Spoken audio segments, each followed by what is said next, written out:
Hello, everyone. Welcome to a professionally unprofessional podcast on video games. I'm Calvin Atkinson. I'm joined once again by my good friends Reese and Elliot.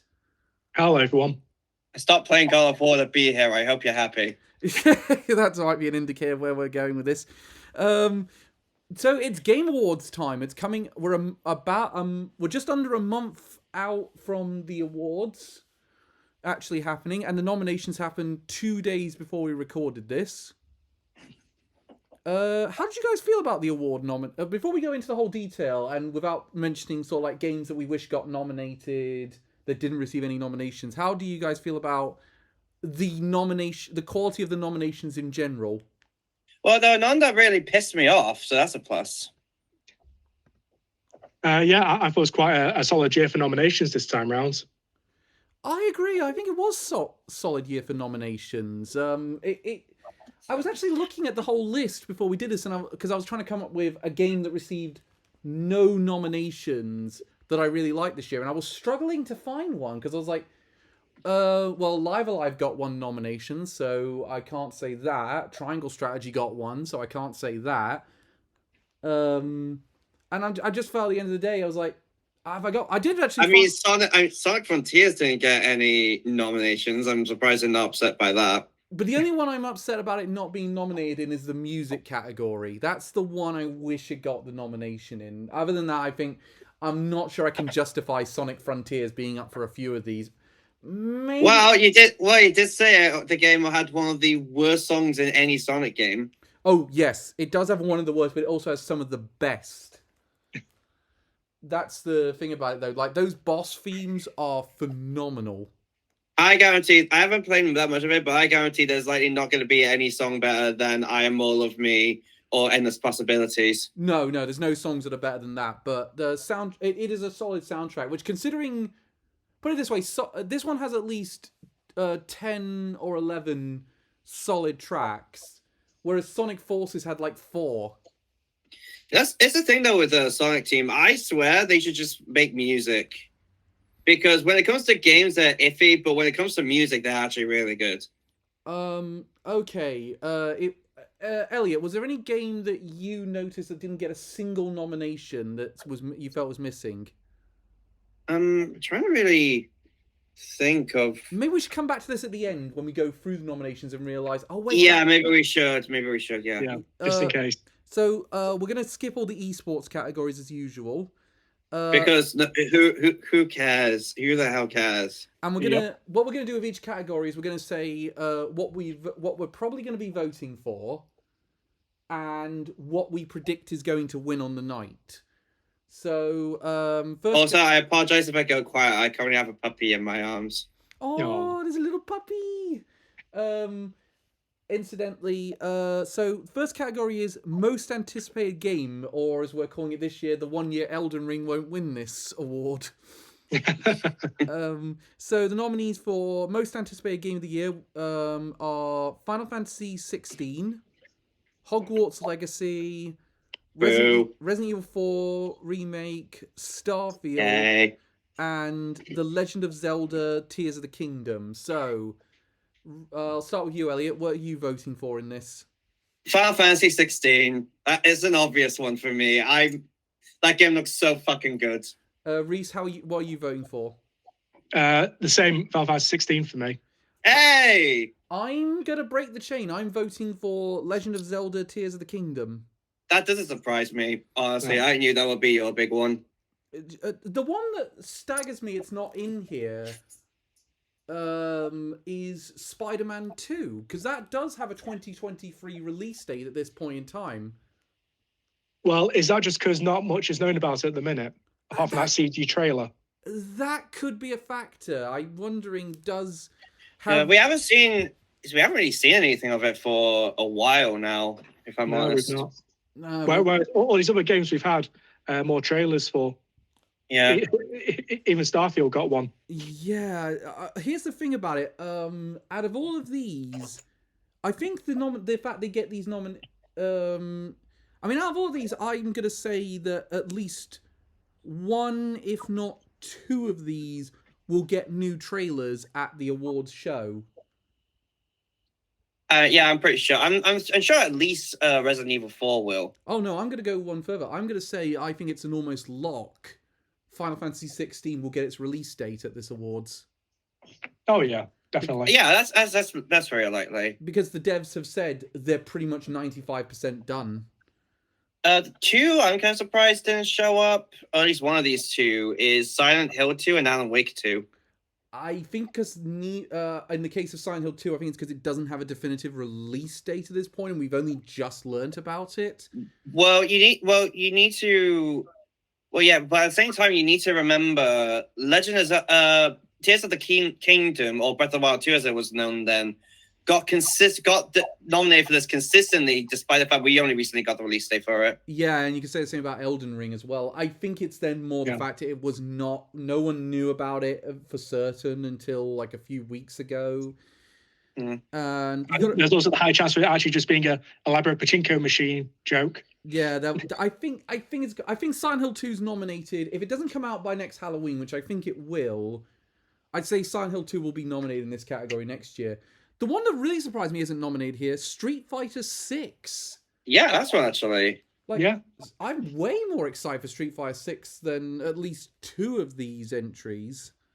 Again, for me, the big one is Alan Wake 2. That's just one I'm really, really excited for. And I think we will see a trailer for it at the Game Awards. So I'm certain we will. From what I've heard, as I said to you guys before, they are doing very well with development. I'm certain it's going to be making next year.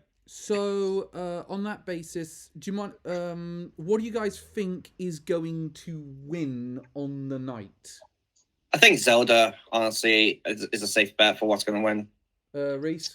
Yeah, I think Zelda too. I agree. I think Zelda gets the win on the night. Though, at the same time, I think, who knows? Resident Evil could sneak in somehow. Yeah, I think it could. Or maybe the Xbox fanboys will have something to root for and pick Starfield. Maybe. You know how I thought Bethesda fans are. Yeah, all two of them. So next, including Red. Next category is best adaptation.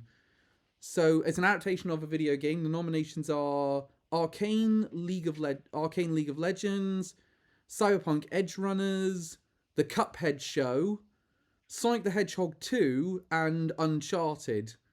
So Uncharted all the way, baby. It was going so well, and then Uncharted. Honestly, I saw that film at the beginning of the year.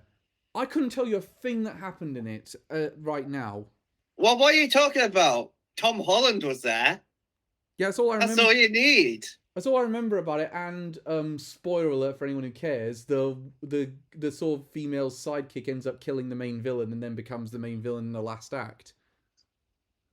In all fairness, they did the same thing in Uncharted: Drake's Fortune. Other than that, this is a tough category for me. I loved all of these. Not for me. Arcane all the way, baby. You're going for Arcane? That show is so fucking good. Reese? For me, Cyberpunk Edgerunners, just because I've not finished Arcane yet. Oh god, this is so hard for me because I'm torn between Arcane, Cyberpunk, and Sonic. None of us pick Cuphead then. No, I like Cuphead, but it's not the most amazing show ever. I mean, it's good. It's just not up to the same caliber as these other shows. I still like it. I still think it's a lot of fun. I think it's really good. Especially some of the voice actors are brilliant in it. I think I'm going to vote for Cyberpunk Edgerunners on this one because I feel like Cyberpunk Edgerunners did what none of the others did. It got me into something that I wasn't really into. Sacrilege! The Sonic fan has voted against it. Betrayal! It's so tough, but I think Cyberpunk is winning on the night. I think it's going to be a close one between Arcane and Cyberpunk, but I think Cyberpunk will just get over the edge. I'm gonna say Arcane's gonna win. I feel like more people will have watched that one, and it's been out for a lot longer. Reese, what are you predicting is going to win? I think it will be Arcane, just because it has so much more publicity in the general population audience than Cyberpunk Edgerunners did. Put it this way: when it was coming out, it showed up a lot more on my timeline than Cyberpunk did. Yeah. So I think you guys might be on something. Maybe I'm going to change my prediction. I think you're right. I think Arcane is winning on the night. That being said, neither you, Elliot, you won't be disappointed. Will you be disappointed if Cyberpunk takes it? Oh no, I won't. I was very happy Cyberpunk got the nom. Yeah, I mean, I'd be happy with any of them winning as long as it's not Uncharted. Who the fuck is gonna vote for Uncharted? It'll be Marky Mark. He comes back on stage. Yeah. To claim the award. So very strong category for the next one: best debut indie game. Nominees are Neon White, Narco, Stray, Tunic, and Vampire Survivors. That's a really good selection of games there. It's really tough for me between Neon White and Stray. I know. I'm sort of. Tunic is great, but Neon White is some of the most fun I've had with a game this year. And Stray is, as I keep saying, one of the most beautiful games I've seen. See, I'm torn. I'm with you. I'm torn between Neon White and Stray. I think I'm gonna go. I think I might go with Stray. I'm gonna hold off on my vote on this one, but I might go with Stray, just because I think I enjoyed myself a little more with Stray than Neon White on the whole. I feel like Neon White, there was a couple of levels where I was like, oh, this is a little frustrating. But it did have that perseverance factor where it was like, you really wanted to beat it just to prove you could do it. Yeah. I feel like as well, because if I remember, you played it on Switch, where it definitely feels like more of a game to play on PC. I think I probably did go wrong by picking the Switch version, but it was a Switch exclusive at the time in terms of like console exclusivity. So I think I played it out. I just played it on my. I played it on my PC, and I remember playing it. And I was just thinking, I feel so sorry for Switch players. It's just stuff on this, never mind on that. The frame rate's actually quite good on Switch. Was it lots of 30 FPS on Switch though? I think it is locked to 30 FPS on Switch. Yes. Reese, are you going to vote in this one? I'll probably won't vote because I've not played them all fully. Because I've not gone far into it. Yeah, wait, you haven't gotten that far into Stray? No, I've literally only played like the first opening bits. Then got distracted by other stuff. You need to get back on it. I will. Don't worry about that. One game I do really need to give an honorable mention to that was Tunic. That game is great. Yeah, Tunic is really good. I'm glad it went on Game Pass because it meant I could check it out early on, and it's a really good entry. It's a really good Zelda meets Dark Souls game. Oh, I got on Switch the moment it came out for it. It feels like a perfect game for Switch. Now, next one is Content Creator of the Year, and I actually have a horse I want to back in this year. Is it you, Cal? No, it's not me, amazingly. The nominees for Content Creator of the Year are Carl Jacobs, Ludwig, Nibelian, Noboru, and QT Cinderella. I mean, I'm assuming we're all voting Nibelian. Yeah, because he's the only one I've heard of. No, I don't know. I know who Ludwig is, at least. Can you tell me who he is, Elliot? Because I've heard the name, but I don't know much about him. All I really know about him is that currently he's like the fastest growing streamer. Like I think he's like one of the currently top streamer on Twitch. The thing for me is, though, given what they've given to the industry and what they've done for the fan base, am I weird in saying I think Nibelian has to win this? The only thing I really know about Nibelian, no, I feel like Ludwig is going to win because I don't think Nibelian is really that well known. The only thing I really know him for is like him sharing a bunch of gaming news. But that's it. Twitter. He was the primary until he left Twitter. He was the primary source of most videos. Wait, he left Twitter? Yeah, he said for personal reasons he wanted to take a break from it. That's fair. And he's not. He has stated he was a bit. He was a bit shook by the Elon Musk takeover, and he wanted to just take some time to be with himself. And I respect his decision, but I feel like now is the time for us all to get together and say how much we appreciated what he did for virtually nothing. Like he was the biggest source of inside news from these game studios. Yeah. I feel like it's time for everyone to get together and show some appreciation to him and say, you did good. I gotta just say though, this is probably one of the ones that disappointed me. This is the, I don't know, 4th year in a row that we haven't got Scott the Woz nominated. It's got to happen at some point. He's got to be nominated at some point. Well, now he's finally been unshackled from G4. He can go back to making more content on his own channel again. Yeah, that's true. In all fairness, on G4, all the stuff that was being uploaded on there was just reruns of his channel. Yeah. One of the things I wonder though is with I mean, there's a bunch of other. We always say every year a bunch of these other creators that we can think of. I at least like the fact that this year it wasn't just that we had someone who wasn't a streamer be nominated. Yeah. I think that's something I think and I think that suggests that Scott might have a chance at getting nominated. Or in that case, if we're talking streamers, Doug, for example. Yeah, I think Doug might get nominated soon. I'd like to. Do you know what I'd like to see get nominated? I'd like to see Cad Icarus get nominated at some point. Oh, Caddy would be great. He would be a really good one. But I think he's a bit too crass for the general population to vote for. Yeah, I'm wondering that. But I feel like, though, you could say that about Scott the Woz, though, as well. Yeah, but a lot more extreme. In that case, what about Completionist? No, I think I'm surprised Gerard has never been nominated. He's been, considering he's been completing games for the past 10 years consistently every week. It's just mad that he hasn't been considered at all. I also personally, considering how good their Patreon rewards are, I kind of want to see Good Vibes Gaming get nominated for this category. I don't think they're big enough. They're not big. Sadly. They're not big enough, sadly. But but it's at a push. I think maybe one year they might decide to do it. But it does show how internet algorithms really work. That I've only heard of 2 of these people. Yeah, that's because we don't watch streamers.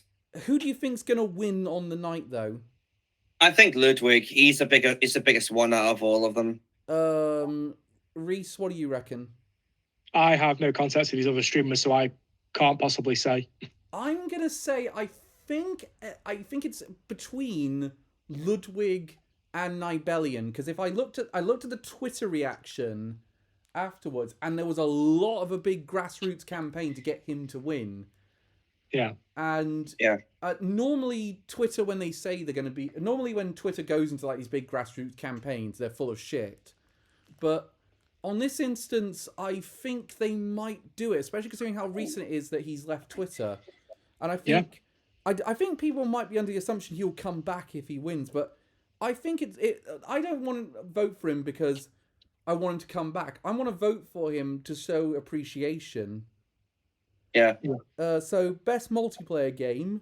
The nominees are Call of Duty Modern Warfare 2, Multiverses, Overwatch 2, no one can fucking play it. Splatoon 3. When it works. No, it works more than fucking Overwatch 2. And Teenage Mutant Ninja Turtles Shredder's Revenge. Splatoon. Reese?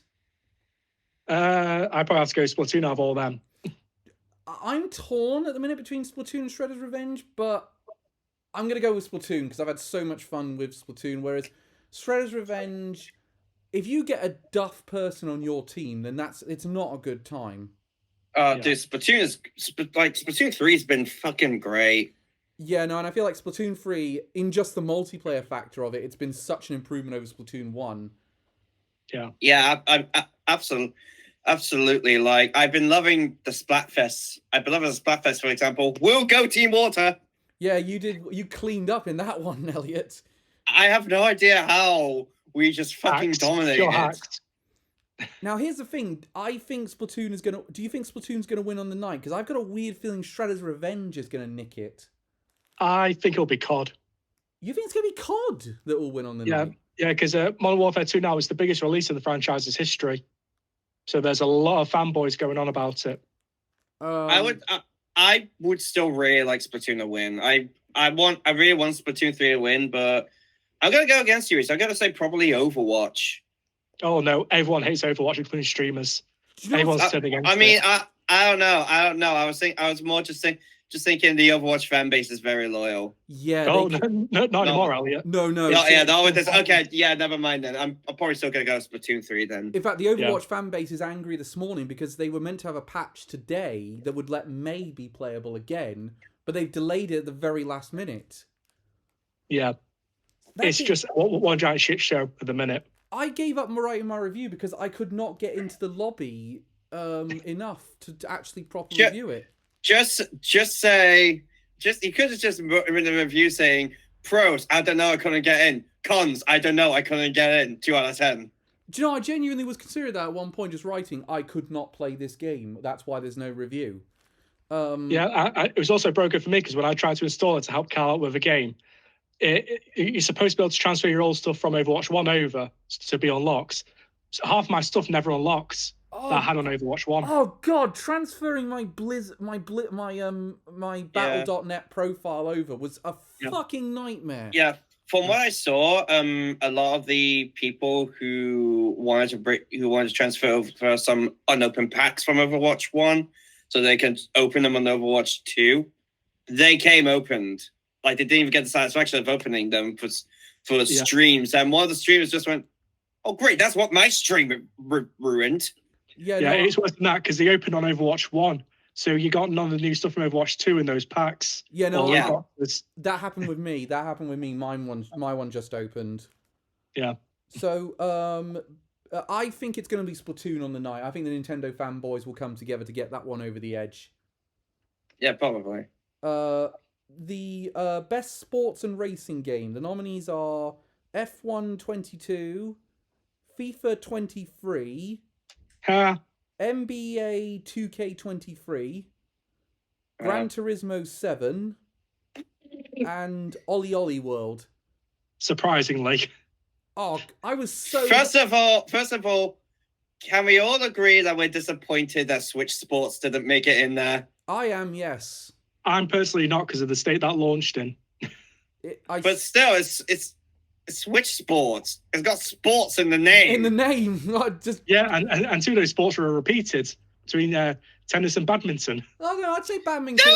They're a little different. They were a little different. They were a little different. I'm going to side with Elliot on this one. And also, are you saying you're saying no to it? Are you saying it's bad? We had football in there. We had Diet Rocket League. I would say the bowling was the best part of that game. I mean, we'll get a chance to... Switch Sports did get another nomination in this category. Yeah, my favorite sport in that one was volleyball. I was playing Haikyuu while you were playing GTA 4. Oh, did you struggle not to sort of yell out Haikyuu quotes when you were playing and just go, nice kill? I haven't watched Haikyuu. Oh, damn it. I've watched a lot of Haikyuu and I was constantly making quotes. We're getting off topic. Gran Turismo 7 being nominated here is a kind of a hold me back situation because that game is so temperamental. The sad thing is, this isn't the first time it was nominated. But I will say, Ollie Ollie World getting nominated there put a smile to my face because it meant I had something to back in this because I really, really like Ollie Ollie World. I've not played it myself yet. Me neither, honestly. It's really good. It's like a side-scrolling arcade skateboarding game.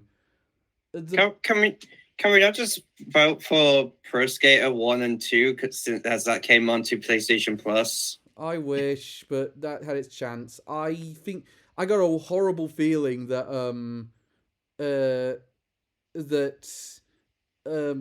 what's it called? FIFA. No, I got a horrible feeling Gran Turismo is going to win it.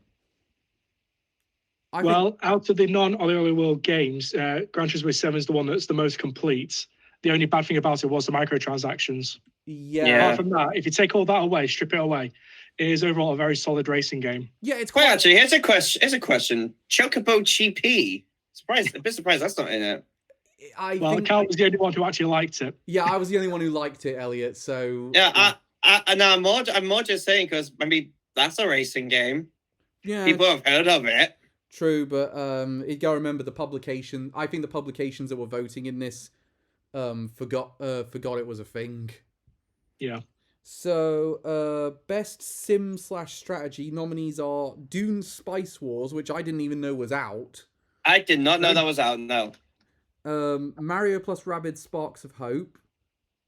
Total War Warhammer 3. There's Ren's vote. 2 Point Campus. And Victoria 3. Mario, easy. I think this is going to be a close... I mean, I'm voting for Mario, but what about you, Reese? Yeah, my vote's also for Mario. I think 2 Point Campus is going to win it on the night. Yeah, I have a feeling 2 Point Campus is going to, at the very least, really get. I think it's really going to be a battle between Mario and 2 Point Campus. Yeah. I agree. That's going to be that's probably where they're going with it. Maybe I'm wondering maybe Total War Warhammer might have a chance here, but I think that's a bit niche to take the win. I don't know. Yeah, Total War is biggest one. Oh, Total War is still pretty big in the strategy genre. Yeah, and it's still part of the Warhammer franchise that always has its fan base. Yeah. I think though Mario plus Rabbids I think has a chance, but I think 2 Point Campus is going to take the thing. Yeah, probably. Next awards is Best Family Game, aka the Nintendo Award. And it is, and 4 out of the 5 of these have Nintendo involvement. Nominees are Kirby and the Forgotten Land, Lego Star Wars: The Skywalker Saga, Mario plus Rabbids Sparks of Hope. Sorry. Nintendo Switch Sports, and Splatoon 3. My vote is obviously Splatoon 3. Your vote's obviously Splatoon 3, Reese. Mine's Kirby. And my vote's Kirby as well. Yeah, I feel like Kirby's gonna win on the night, if I'm honest. Same, I do. I mean, to me, I'm one of the weird people who thinks I wouldn't have minded if Kirby had been nominated for Game of the Year, but you and Ant Dude. Yeah, me and Ant Dude are there for that one. But so here's a question. I'm surprised. Here's a question. Something I'm surprised by. Pokemon Legends Arceus isn't on there. Yeah, I thought Pokemon Legends Arceus would get a nomination in this category. Yeah, I think that would be a good one. Yeah, because didn't Billy and Diamond Shining Pearl get one last year? No, it came out before the cutoff point. Yeah, I think it just missed the cutoff date. Pokemon games always come out at a time when they can't be nominated for this category. Like, we're gonna see. In that case, they didn't succeed this year either. I mean, I'm hoping that they'll take the fact that games released in like late November, early December can be voted for next year, because we saw that with Smash Brothers, and I'm wondering will if Pokemon Scarlet and Violet are as good as we're hoping they're going to be, will they get nominated for Game of the Year next year? Are we going to have to consider them next year? I'm certain they'll at least get nominated for Best Family. Yeah, definitely. Okay, so especially from all the leaks we've seen so far. I mean, because even Alpha Rad has a copy now. He's been playing. Obviously, we don't know how much you guys are. How anyone is that might be listening is into Pokemon doesn't want leaks, so we're not going to talk about what's in the leaks. I know Elliot's been avoiding Twitter, so I want to let him keep those surprises going. I've not seen too many leaks. I'm just aware of some of the exclusive Pokemon between different versions. Yeah, and I've only seen a couple of the leaks, some of which were retweeted by Alpha Rad. The most I've seen is what I've seen on Outside Xbox's channel. I don't know who that is. They're basically the PlayStation Access of Xbox. Oh yeah. Except they don't just talk about Xbox games. They talk about like a large variety of them. They're actually really good. Also, weird thing for me here is I did watch some of the things about the frame rate issues because that popped up on Twitter, and it was like, wow, they have really over exaggerated the frame rate issues in this game. Yeah, because people are pretending it's worse than Bayonetta's free in handheld mode, which it's not. It's not. No, far from it. Far from it. In fact, and again, even then, I didn't think Bayonetta 3 had really bad frame rate issues. I thought it was fine. Yeah, I said in my review, it doesn't run as well as Bayonetta 2, but it's never to the point where it's unplayable, where it's like unplayable. Which is what I concurred in my review as well. And mine. I was special to highlight it. And it's one of the things I actually It'll said. be coming up. Will be coming up soon. Probably not before this video does. I will say though, Bayonetta 3, with Bayonetta 3, I'm something about. I'm going to be talking about the frame rate later on when we talk about stuff that's missing from certain categories. But best fighting game nominees are DNF Duel, JoJo's Bizarre Adventure All Star Battle R, King of Fighters 15, Multiverses, and for some reason Sifu. Yeah, that's not a fighting game. It's not a fighting game. There's been a big outcry online because it's classed as a beat 'em up, not a fighting game. Yeah, it's a beat 'em up, exactly. Yeah, no, if that sounded, then why wasn't Streets of Rage nominated for this category when it was out that year? Streets of Rage 4 could have easily got that nomination. Yeah. I'm probably going to vote for... I haven't played much of these, but I'm probably going to vote for either DNF Duel or JoJo. Those were the two that stand out the most from this. I'm voting for JoJo's. That's the only one I've played. So the only one I play is JoJo's. I can tell you the one I think is going to win on the night will be Multiverses. Oh yeah, easily. I don't know. I have a feeling. King of Fighters might sneak in. It didn't go down very well from when I was playing it, and I didn't hear a lot of people talking about it, so I don't imagine it's got that much of a base to really get behind it. Yeah, because don't forget about Multiverses. It has all the memes which spread online like wildfire. Yeah. Yeah. This is probably the strongest category. The strongest this category's ever been, by the way. Best role-playing game. Nominees are Elden Ring, Live Alive, Pokemon Legends Arceus, Triangle Strategy, and Xenoblade Chronicles 3. What a combination of games there. That is such a great list. You're only happy because Xenoblade's there, aren't you? No, I'm dead happy because Live Alive and Triangle Strategy are there. I thought they were going to get completely snubbed. I'm happy that Legends Arceus is there. Yeah, Legends Arceus getting there is great as well because it's a really good RPG as well. As I said, best Pokemon game we've had in years. Elliot, are you voting for Pokemon Legends or Elden Ring? No, obviously I'm voting for Elden Ring. Reese, you're obviously voting for Xenoblade Chronicles 3. Xenoblade, yeah. Best game. I'm going to surprise you guys. I'm voting for Live Alive. I thought you'd be picking Triangle Strategy. I love Triangle Strategy, but I don't like the fact you have to play it at least twice to get the true ending. And Live Alive... I mean, it's not unusual for RPGs. Remember, you had to play Fire Emblem Three Houses 3 times. Yeah, true, but it's also because Live Alive should have been nominated in way more categories than it was, and it's been a standout experience for me this year. So I feel like I'm gonna go on a whim and say that the reason why I wasn't nominated for much is because it's a remake. I agree. I think that held it back. And if for an RPG is especially short. I wish it was nominated for soundtrack though, so I'm gonna say on that basis, I can't vote for it in the soundtrack category. I'm gonna vote for it here, and also because I'm gonna vote for Xenoblade at some point in this I'm probably going to vote for Xenoblade at some point, so I thought, give this one to Live. Probably. Well, fuck, as I keep saying, you've been sucking that game's dick constantly.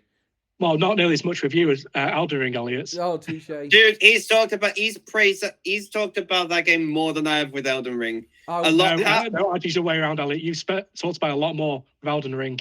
I'm gonna. I think because it's been out for longer. I'm gonna disagree. I'm gonna say I've talked more about Xenoblade than Elliot's talked about Elden Ring in my experience. I think Elden Ring's winning on the night. I don't think Xenoblade's beating Elden Ring in this category. Oh, I'm certain Elden Ring's gonna win this one. Can we agree though between us? This is definitely the strongest this category's ever been. Oh yeah. Yeah, definitely. I think it's also the strongest of the ones because there's no Duff winner in that one. I mean, it's the only one. It was the only one I was happy with last year because Tales of Arise was on there. And yes, I will admit I suck that game's dick. So speaking of which, best action/adventure, I cannot believe Bayonetta 3 wasn't nominated in this category. She was in best action. Okay. This is action and adventure. Okay, well, let's take a look at the nominations. Plague Tale Requiem, God of War Ragnarok, Horizon Forbidden West, Stray, and Tunic. No Elden Ring. Disappointed. Yeah, no, I was genuinely surprised at the time that Elden Ring wasn't nominated. Yeah. What are you, Elliot? Where are you voting in this? Gotta be God of War. Reese? Same. God of War. I'm God of War as well. And I think we're all predicting that God of War is going to win on the night. That is very likely. Though at the same time, who knows? Stray might get in. I'd love it if Stray beat God of War. That will be really funny. Can I say this? There's one game I'm disappointed is on here, which is Plague Tale Requiem, because in both of those features, it's just its worst quality. Like, because you are so vulnerable the entire time. Like, you think you're vulnerable in Last of Us. This one makes you even more vulnerable. You can't take like 2 hits. I guess it's more than the adventure part rather than the action part. I don't like Plague Tale Requiem much. That's I'm gonna get that one out of the way. I haven't played it, and I'm probably not going to at any time soon because I still haven't played Plague Tale Innocence yet. I would say, Elliot, I played now 4 hours of it. I'm probably gonna put it down after this. Yeah, I've heard mixed things on it. Best action game. The nominees are this is basically 2 of Elliot's favorites going against each other. We got Bayonetta 3, Call of Duty Modern Warfare 2, Neon White, Sifu, and Teenage Mutant Ninja Turtles Shredder's Revenge. So, it is tough, yeah. That is a tough one. Bayonetta 3 and Neon White have been phenomenal games for me. Should we come back to you, Elliot, and then we'll get yours at the end? Yeah. Reese, where are you voting in this? Mine's Bayonetta 3. Mine's Bayonetta 3. Elliot? I'm gonna go Bayonetta 3. No, I'm gonna go Sifu. Bayonetta 3 is yeah. I think Bayo does win on the night. I think this will be Nintendo's only win on the night. I'm thinking on it because Neon White was a lot of fun, but it was definitely it was just a speedrunner game. With Bayonetta 3, it had some amazing combat in general. Yeah. And again, I complain about Viola's Wish Time. Everything else with it was fun.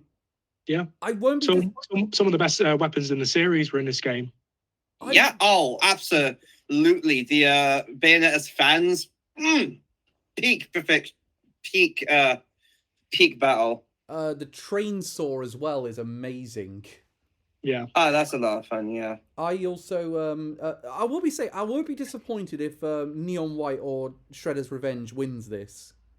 I prefer if Neon White won compared to of the two of them. Okay. We don't play VR and AR games, so we'll skip that category.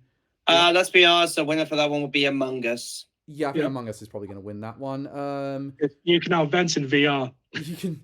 I already mentioned last night one of the most annoying ejections I've ever had.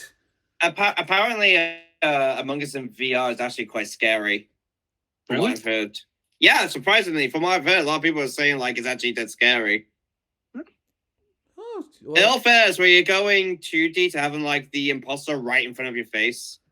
You can't imagine. Well, yeah, I mean, I've not experienced it because it's not on the VR thing. I mean, I'm not getting PSVR 2 because I signed up for the pre-orders and they haven't sent me an email back to say you've qualified for a pre-order. Yeah, that sucks. So I'm not too disappointed because there wasn't much coming out at release that made me go, yeah, I want to definitely get that. So I can wait a little bit to get VR 2. I have a feeling one of the main reasons you want to get that anyways for Resident Evil 4. That, and I believe Half-Life Alyx is coming to PlayStation VR. We've also got the Horizon Zero Dawn VR game. Yeah. Yeah, that as well. That one looks all right. Let's do innovation and accessibility. Nominees are... Oh, load properly.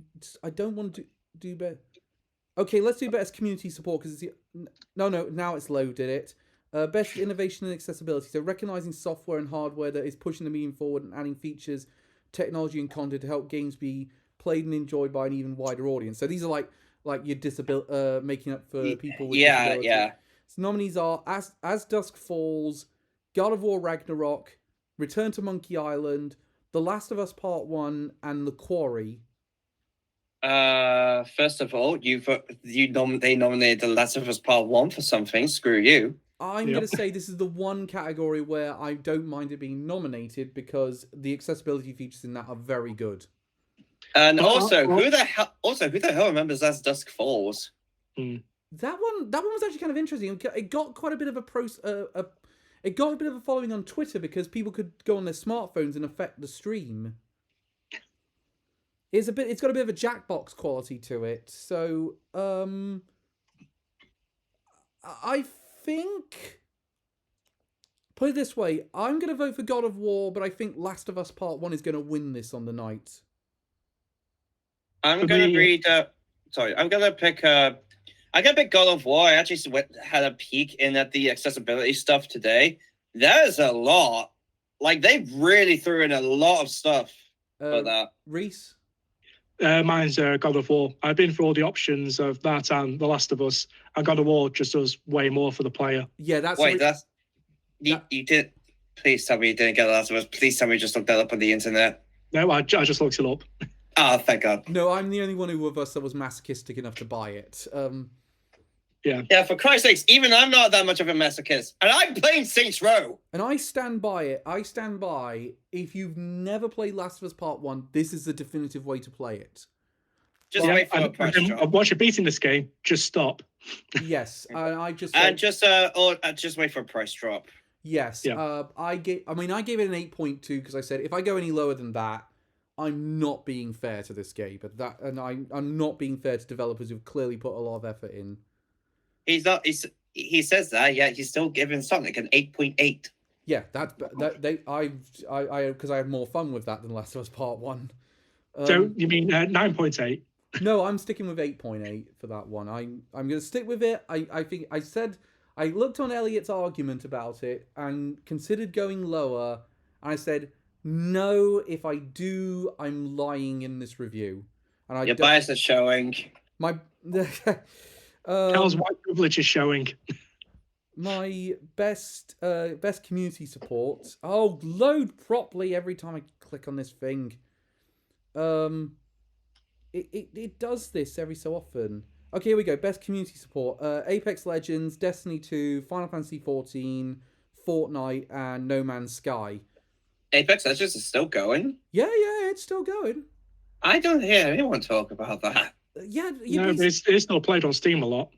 The thing for me is, though, as well, we keep hearing about these games and think, oh, no one's playing them because they're not in our sphere. They don't turn up on our algorithms from when we're on YouTube or Twitter. But, no, there's one for me that I know is people are still playing. Like, I was for ages saying who's still playing The Division, but there's a massive... If you actually look at the player count for it, the player count is massive. Incidentally, I'm voting for, based on what I've heard, because I don't really play any of these, based on what I've heard, I'm going to go for Final Fantasy 14, because I'm hearing so much good stuff about Final Fantasy 14. Yeah, Final Fantasy 14 for me as well. Same. It's the one with the biggest expansions that most people tend to love. Yeah. I mean, again, that game has done so well. They've had to hold off on people buying copies because they need to build more servers for the amount of people who are playing. You've never heard anything like that ever happen. No, I was actually considering starting it and I couldn't because of that. Yeah, exactly. Well, none of us are going to know the mobile games, so I think we can skip that one. Well, just one comment. How did Diablo Immortal get nominated? Oh, Jesus Christ. The worst things I've ever seen. There were no other mobile games. Yeah, there wasn't much to talk about. Wait, here's another question. Why is Genshin Impact up here? I have That game's 2 years old. That game's 2 years old, though. I think they struggle with that one. And let's go for best indie. And this is a category where really a lot of Elliot's favorites are here. We got we got Cult of the Lamb, Neon White, Sifu, Stray, and Tunic. Yes, I love that game, Sifu. Elliot, how are you going to choose in this one? Oh, it is difficult. Because Stray and Neon White are absolutely brilliant, but I remember I was spending like an hour of my morning for like 3 weeks just playing Cult of the Lamb. Yeah, that game, like, crashes often, but it's still good. I still like it. Oh Like god. your copy crashes. What platform are you on? Switch. I'm also on Switch, but I've not had any crashes. I've had a few. Really, I've had a few. I'm on Switch. I've had a couple of crashes, not too many. In all fairness, how much of the game did you two play? I've Because I got like 30 hours on there. I've got yeah, that's way more than me. I've done about 10. I've done about the same as Reese. I've done about 10 hours on it. Yeah, that's probably what it is. I just kept getting a lot of villagers in my cult. So oh god, this is a tough one. I've got it. As much as I like Neon White, I've got it down to Cult of the Lamb or Stray. I think... So the Battle of the Furries. Yes, exactly. Reese, how are you going to vote in this? It's Cult of the Lamb for me. That game just has so much personality. Cult of the Lamb? Yeah. Oh, it's... Yeah. This is really hard. I think I'm going to go for... Cult. I think I'm going to go for Cult of the Lamb because it did a bit more for me than Stray did. I'll be honest. I'm gonna go for Stray. Yeah, no. Now you said that, I love as much fun as I had with Neon White. Stray, I just have every time I think of that game, I just think of a bunch. It's just fills me with happiness just being in that world, seeing everything. So I just think, yeah, I gotta go with Stray. That game was absolutely amazing. Yeah, okay. I'm gonna go for. I think I could be. I think Stray is going to win on the night because it's essentially it's nominated for Game of the Year. This is like when they have Best Film in a Foreign Language at the Oscars, and one of those films is nominated for Best Picture. You sort of go, well, obviously that's going to win because you wouldn't nominate it for Best Picture, and then pick something else in this category that it's also in. I'll be honest. I have a slight feeling that Neon White may take it. People who have played that game fucking love it. What are the sales figures like for Neon White? Because I don't think a lot of people bought that game. It was good from what I remember. From what I remember hearing. Let me double check that actually. How much has Neon White sold? It got especially. It also got especially high ratings when it came out. Yeah, it did, but it got that mostly because. Is it just on Switch and PC? Yes. Yeah. But it got that score mainly because it doesn't have. That being said, it has a lot of active players.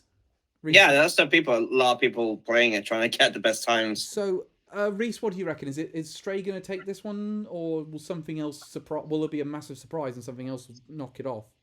I think it probably will be straight for the popular vote. I'm surprised you're not saying you're disappointed with Shredder's Revenge not being on there. I'm a little disappointed, but I think that category is very good anyway. Yeah, Sifu. You need to remember that. Now, next category is Best Performance. We have Ashley Birch for Horizon Forbidden West, Charlotte McBurney for A Plague Tale Requiem, Christopher Judd for God of War Ragnarok, Manon Gage for Immortality, and Sunny Suljic for God of War Ragnarok. First of all, for Manon Gage, you swap the first letters of a first or second name, you get Ganon Mage. Oh, yeah. Also, one person I'm disappointed isn't on here, who I think needs to be on here, Jennifer Hale. She fucking killed it as Bayonetta. I agree. Jennifer Hale would have been a good nomination. Missing one for me is the voice actress who does Mio and Rani. Yeah, which one would you nominate her for, though? Would you nominate her for playing Mio in Xenoblade or Rani in... Well, it has to be for Mio because she has so much more dialogue there. I think I prefer Rani, but I do think she would be nominated for Mio. Yeah, Amy Fionn Edwards. That's it. I think, yeah, I agree. Her and Jennifer Hale felt the most missing for me in this category. Yeah, absolutely. That being said, I think I'm voting for Christopher Judd in this one. Kratos, yeah, I'm going Kratos. Yeah, and I think because I've always been a fan of him since the old Stargate days, of SG-1. Oh yeah, and he still kills those Kratos now. Oh yeah, absolutely. it's so weird still with Kratos, like hearing go from a shouty, like shout face to like all calm and just menacing. And just grunting for every other dialogue. My Yeah, every one word, every other word is either grunt or boy. boy. Boy. My this category I like best audio design. So Call of Duty Modern Warfare 2, Elden Ring, God of War Ragnarok, Gran Turismo 7, and Horizon Forbidden West. This is the only category I don't mind Call of Duty being up for, because I know they always have good audio design. True. Yeah, but at the end of the day, a bullet and an explosion just sound the same as all the previous games. Where's your vote going here, though, Elliot? Oh, I don't know. Hello, dog. And Alfred's just woken up on my lap to that. Sorry, Ripley's a pest at times. Probably God of War. I'm gonna go with. I'm gonna go for Elden Ring actually in this category. Huh. And I'll change up. I'll go Horizon Forbidden West for its sound design. Also, Yeah. I would say I'm surprised none of us picked Gran Turismo, but I'm not too surprised. No, the audio design is pretty good. It's racing game. Car goes vroom. A car goes brum brum. End of story. Yeah. I'm gonna pick. I presume. What do you reckon's gonna win on the night though? Because I can't call this one. Oh, I think. Yeah, I feel like when it comes to sound design, I think Ragnarok probably has it the better. Yeah, I think Ragnarok's gonna get this one. Especially because going off the title of the category, it says in-game audio and sound design, not music. In which case, that'd probably be Elden Ring. Oh, if it was music, absolutely Elden Ring. Yeah. So this is just in-game audio. Okay, best score and music. Speaking of music, Speaking of which, we have A Plague Tale Requiem, Elden Ring, God of War Ragnarok, Metal Hellsinger, and Xenoblade Chronicles 3. Metal Hellsinger. Come on, obviously. Yeah. Are you Xenoblade in a close second though? Because that had about 200 audio tracks. You know what? No, close second for me is God of War. I'm gonna say close second for me is Xenoblade, but I'm gonna say I wish Live Alive was up for this. Yeah. Metal Hellsinger is just so good. That soundtrack. I would have taken I want that thing. I want that soundtrack so much. Same. I would get the soundtrack plays such an integral part of the game as well. Yeah. I will get it on bloody vinyl. I don't have a record player, but I will get it on vinyl just to have it framed. I think the weird thing is, I think Xenoblade is going to win on the night. I think this might be the category that wins. I don't think so. I honestly have a feeling it's probably. If you ask me, I think it might be Elden Ring. Elden Ring could win this one. Well, the whole thing with Elden Ring, it doesn't have that many distinct musical tracks compared to these other games, because there's only a few character themes you really think of across the whole game. Let's be honest. You probably mostly remember them because of how many times you fought that boss. Yeah. In that case, if not Elden Ring, I say Ragnarok. Honestly, I think this might be a Ragnarok versus Elden Ring match. Actually, I think when it comes to like music, a lot of people will probably pick the more grand and epic soundtracks. Okay. Can I suggest? Next one is Best Art Direction. So this is Outstanding and/or Technical Achievement in Artistic Design and Animations. Nominees are Elden Ring, God of War Ragnarok, Horizon Forbidden West, Scorn, and Stray. The hell is Scorn on there? I'm a little bit disappointed that Neon White isn't on there. The art direction in that game's pretty good. Yeah, I also would say both the HD 2D games that Square brought out this year, I'm a bit pissed off didn't make it. Triangle Strategy, yeah. And Live Alive. I think both of them had a good reason to be nominated here. And also the biggest one, Kirby Dream Buffet. Actually, I want Giant Cake, damn it. Can I wind back and say that could have easily been nominated for Best Multiplayer? Yeah, could have. I mean, I don't know. I think there are a lot of people who are on my side where it's not too great from what I've seen. Yeah, it's better with friends than randoms. Yeah, I agree. Yeah. Even then, I didn't find it that great, honestly. my pick for this one, just for the quality of the animation. See, the weird thing is, if I'm going by the arts, the thing says the achievement in artistic design and animation. If I'm going with the artistic design, I'm going for Stray. If I'm going for the animations, I'm going for God of War Ragnarok. It's Stray all the way for me. That game is absolutely beautiful. For me, it's Ragnarok. Oh, see, I'm really torn between Ragnarok and Stray for this category. I think I'm going to go for Stray just because it's more artistically distinct, but the animations are great in God of War Ragnarok. Even I mean, don't you love? Come on, dude! Don't you love like all the stuff you see the robots doing, or how the cat movements and whatnot? Yeah, I say that animation is great. I think I'm going to vote for Stray in this category, but I think God of War's walking away with it on the night. Yeah. I don't know. I think Stray might get it. As I said, that game is a visual masterpiece. At this point, I'm wondering if it does win all the categories that we think it's going to win. It's probably going to be the big winner on the night in terms of most awards, and I'm not sure that's going to happen. Best narrative. So best outstanding storytelling and narrative development in a game. The nominees are A Plague Tale: Requiem, Elden Ring, God of War Ragnarok, Horizon Forbidden West, and Immortality. I'm surprised Elden Ring's on this one, honestly. Because I'm surprised there's no Xenoblade. Yeah, I feel like Xenoblade not being here it's the biggest issue I have with all the nominations. Like that being said, I wouldn't vote for Xenoblade if it was nominated.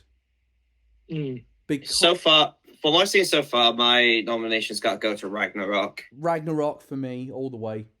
Yeah, Ragnarok for me. And then if Xenoblade was here, that'd be like a second. Yeah, the thing for me about Xenoblade is the one things that Ragnarok do better is I like the villains in Ragnarok more than Xenoblade, and also has a lot better side quests. I honestly never really thought Xenoblade was great for side quests. But I thought like some of them were alright, but a lot of them are mostly just find these enemies, collect these things, go back to get the rewards. But that's just the early game stuff. It gets a lot better later on. Okay, but that would also mean I would have to go through a combat style I'm not a big fan of. So okay, turn that. Okay, yeah, fair enough. But I like to reiterate, as much as I shit on Xenoblade, I think the game is fine. It's just not for me. Yeah, that's completely understandable. Completely understandable. Yeah, the one I am gonna shit on here is Plague Tale: Requiem being in here because that story is not great. If I'm honest, I'm only a bit into it, but again, it's me. Again, I'm very surprised Elden Ring is on there because as much as I love the lore to Elden Ring, it's mostly just lore. There's not really much of an ongoing story as you go through it. Yeah, especially at launch as well with the side quests, they were so easy to lose track of, so you're missing most of them. Yeah, as I said, that's the case with most FromSoft games. I would honestly say it's easier in Elden Ring because if you're someone like me, you'll do so much exploring, you'll probably just find them naturally, really. Shall we go for the final one before Game of the Year is Best Game Direction. So this is awarded for outstanding creative vision and innovation in game direction and design. So nominees are Elden Ring, God of War Ragnarok, Horizon Forbidden West, Immortality, and Stray. Oof, this is a tough one. I'm gonna go for Elden Ring as my vote in this. Yeah, I'm probably gonna go Elden Ring as well. Yeah, I'll go Elden Ring just because with Ragnarok, it just feels like so much of a continuation and not that much new. Oh, no, that's the same issue I have. It's kind of normally the same with all God of War games normally. Yeah. Like all the previous God of War games were very much played the same. It's one of the reasons why a lot of people weren't a big fan of Ascension because they wanted something new. What about I also think it's an even bigger issue with Forbidden West, which I don't think adds much new at all. Well, there's a whole new underwater system. Well, yeah, that's a bit different, but it's like I was certain when I saw the gameplay I saw some of the gameplay stuff. There was more to it. There was more new in it. Yeah, they really expanded the combat with the new skill trees and the new buffs you can do. Yeah, okay, the skill trees are way better. I'll give you that one. The skill trees are way. But if I was to have a second place in this, I would pick Stray. weirdly, because I think Stray is a very interesting game in terms of. Honestly, same. I would pick Stray as well. But Elden Ring, though, is now my favourite FromSoft game, and I think some of the innovations they did to it and making it more accessible to newer players did more for me with that one. So yeah, I'm gonna say. As I said, when it comes to me with FromSoft games, I still think I prefer Bloodborne. So now it's time for the big one, and we're going to go over each of the games, our thoughts on each of the games in particular before we pick it. So the nominees for Game of the Year are A Plague Tale Requiem, Elden Ring, God of War Ragnarok, Horizon Forbidden West, Stray, and Xenoblade Chronicles 3. So, First of all, no Bayonetta. yes, that to me is the most missing game here. That is a big insult. Yeah. That game is fully deserving of Game of the Year. Incidentally, I got my predictions wrong with this one because I got four of them I got correct, but 2 of them I got wrong. So in my predictions, A Plague Tale Requiem and Stray weren't here, and in their place was Bayonetta 3 and Neon White. Those were the 2 I thought were going to get the nominations. I got 2 that I got. Technically, I got 1 that I thought was right and 1 that I thought was wrong. I thought Stray would make it, but I didn't think Xenoblade would. That's interesting because, incidentally, I was listening to the Spawncast today, and Modern Vintage Gamer was insisting Grounded was going to get the nomination because of how. And I'm glad I got it wrong, but which one was Grounded again? Isn't that Ant Bully the game? That's Ant Bully the game, yeah. Yeah. But I'm glad he got it wrong, but he did get right Plague Tale Requiem, and I was starting to have in my thoughts, he could be right about Plague Tale Requiem. It's a sort of it is a bit of an awards bait game. So let's talk Plague Tale Requiem. I'm the only one who's had any. I think I'm the only one who's had any hands-on time with it. Elliot, you said you haven't played it. Reese, the most I've seen of it was a 0 punctuation video. Reese, have you played it? Yeah. What do you think of Plague Tale Requiem? Looks all right. Nothing extraordinary. If I'm borrowing from another person, I'm going to borrow from Jeff Grubb a bit on this one, because I listened to his thoughts on the nominations this morning, and he said it's basically a triple I indie game that's basically doing Last of Us, and that's what I was playing it and realizing, yeah, this really is like The Last of Us in a lot of ways. But was Plague Tale Innocence like that? It is, yeah. They are both like that. But the thing I don't like about these games is you're too vulnerable. I think I don't like games where you're that vulnerable, and that's just a me thing. And it's also to me, I can't play this thing on Xbox or PlayStation because I cannot play this game at 30 FPS. I'm gonna have to put it on PC if I ever want to play it again, because at least on that one I can move it up to 60. Yeah. I know why it's at 30 FPS, and I understand that developers have not quite figured out how to work PlayStation 5 and Xbox Series X technology at the minute, and they're going to figure it out as we go along with this generation. But it does feel a bit off to me that it's only at 30 FPS, and it does impact the game because it doesn't feel the game was designed with 30 FPS in mind. Yeah. Plague Tale Requiem, actually, for me, out of all 6 of these, it's the one I'd be most disappointed if it won on the night. Oh, definitely. Yeah, I feel that as well. Elden Ring, I mean, we watched Ren play it for half the year. I mean, this is the obvious one, let's be honest. I don't think it's incredibly obvious, but... no, I mean, it was obvious it would be nominated. Oh, yeah, it was obvious it was going to be nominated from the start. But it's not without merit. Let's be honest. Out of all the obvious ones that get nominated, this is not the... Most of them were kind of like, I'm not sure I want that to win. This one, we were loving it from the start. Well, until Ren kept hitting the brick wall and had to summon me in repeatedly. Yeah, that's true.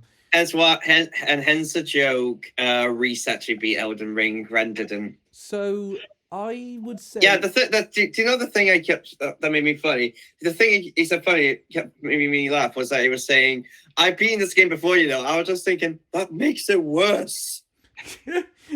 So, the one thing I have to do now is, because I'm going to go back and play Elden Ring again at some point, is I've got to beat Melania solo now, because I'm the only one out of the 4 of us that hasn't beaten Melania solo yet. Oh, really? Yeah, I haven't beaten her solo. I've always had to call in multiplayer help to beat her. Nah. In all fairness, I think he's only beaten the game once. I've beaten it twice. Ah, okay. Once on PC and once on PlayStation 5. And I'm now going to go back in and do that sorcerer samurai build that you mentioned. Yeah, the one Well, that yeah, it you're looked at the, that's a Calvin stealing all my ideas. Exactly.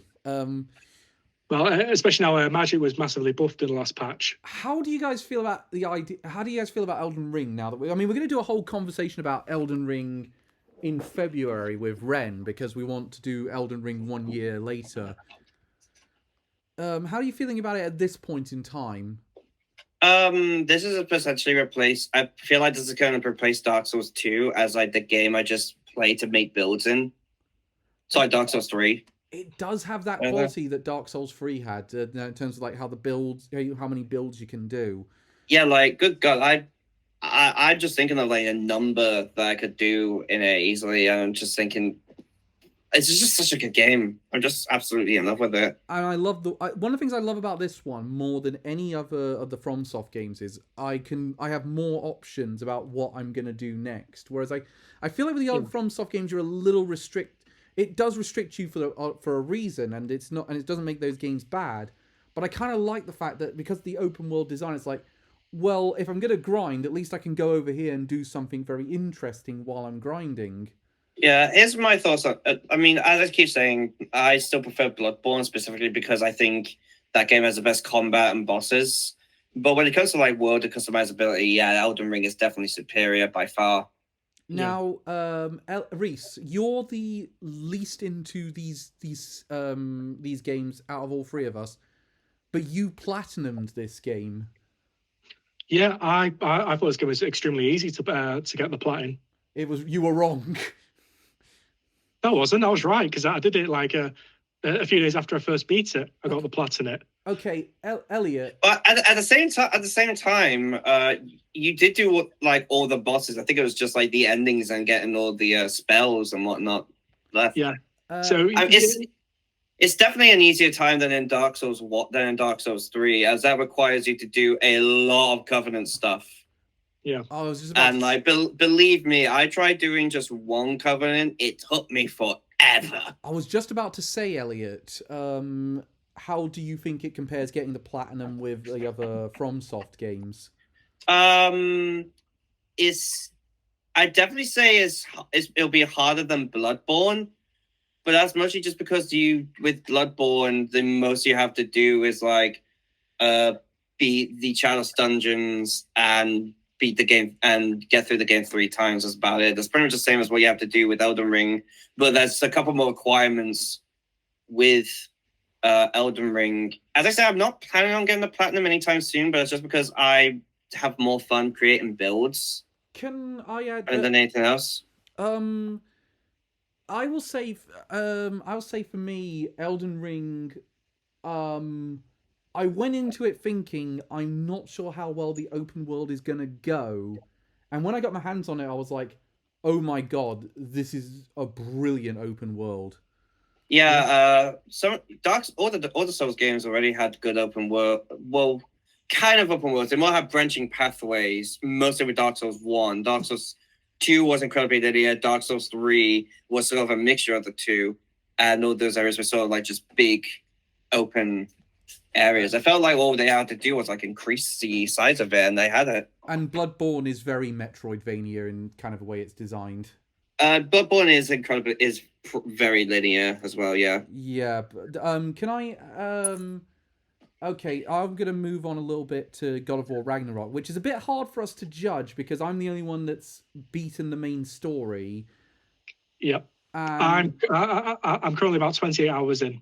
I'm like 4 hours in. I'm gonna really get into it next week. So, I'll say we're not gonna give away any spoilers, even at the point we're at. But yeah.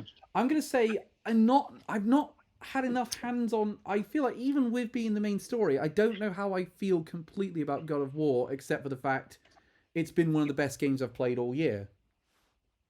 Yeah, same. That's all I can say about it. It's just an extremely well-polished game. I mean, God of War, the original God of War 2018, has one of my favorite stories in any game. So I'm just thinking more of that is going to be great already. Yeah. And yeah, the combat's the exact same, but it's the same with most God of War games, and it's good combat. It's fun. Can I tell So I you? don't have any problem with that. Can I tell you the spoiler that I'm not actually going to say it on camera. I'm going to tell you the spoiler that it was given away to me was in the first hour. Ah. Do you remember that one? That was because I complained on Twitter saying some asshole in Geek Retreat has given away a spoiler. I was like, wait, this is an hour into the game. I'm fine. It's to do with the first. Or is it that the dog died? No, it's to But do. you can't just say, screw you guys, how could you kill Fenrir? Yep. That was the same thing I had when I first played. I was like, right, time to put this game down, 0 out of 10. I just saw that happen. I'm just like, replay. I actually saw. Alfie. Actually, no, it's to do with the first the first god boss fight you have. I felt like that boss was kind of obvious if you saw the ending. The ending, if you got 100% in the game, anyway. Yeah, but the point is, they told me about the thing that happens midway through that boss fight. I think you might know what I'm on about. Yeah. That's what they gave away to me. Alright. But because it had leaked online, they weren't aware that I wasn't tuning into the leaks because I actually managed to avoid those. But spoiler: Thor thick. Oh yeah, no, and Thor. Oh boy, he's thick. He is thick. He might be one of my favorite parts of this game. I really like. I really like the way Odin is portrayed in this one. Like I'm not going to give anything away because you guys are coming up to more great stuff involving the character, but I think they did a very good job with how they built up Odin and then eventually capitalized on it. I didn't think they could improve much from the Greek gods, but they've done a really good job with the Norse gods. Seriously, I'll tell you what. I actually said to. I'm actually going to tell you right now. You guys are in for a treat when you get to meet more of the Norse gods. Yeah. Yay. Oh, and also somehow Santa Monica made a hotter version of Thornton in the MCU. Oh yeah, no, there was tons of memes of the guy who looks over with his girlfriend who looks over at the other hot girl. Yeah, that one. There's loads of people doing that with the MCU 4 and the God of War Ragnarok 4. No, currently the meme I have in my mind is he does exactly what I does, but better. Yeah. Oh yeah, that one. Incidentally though, the thing is though, I haven't had enough time for that game to sink into for me. Like with other nominations on here, I've had enough time for it to sink in. I mean, we still have a month until the voting, and we still have a month to vote, and we still have longer than that for our own Game Awards. Yes. So can I stress with this one, whatever I pick today or in this awards might not be the thing I pick when we do our own awards. Well, obviously, at the beginning of the year, I thought my pick for best indie was going to be Neon White. No, it's Stray. Incidentally, we'll move on to that in a minute. Horizon Forbidden West. I've played it. Reese has played it. Have you played it, Elliot? I haven't, but that's just because I still haven't beat Zero Dawn. Oh. Okay. Here's the thing. I want to love Horizon, and I can't quite manage it, and I don't know why. You know how you get that thing? It's like me with. Do you know, like me with Sonic Frontiers, where I know it's got. I know where it's got these flaws, but I still really like it. It's like with Horizon Forbidden West, it's the opposite. It's like it's really good and I like it, but I don't love it for some reason. Yeah, at this point, it is a lesser version of Ragnarok. The main thing I remember seeing was Yahtzee's extra punctuation video on why he finds Aloy so annoying in Forbidden West. Is that actually accurate? Is she did you find yourself getting more annoyed with her in that game than you did in Zero Dawn? I think she's a bit more naive about things than she is in Zero Dawn. I think that's the big issue with her character arc in this one. Is kind of like, oh god, you cannot be this dumb.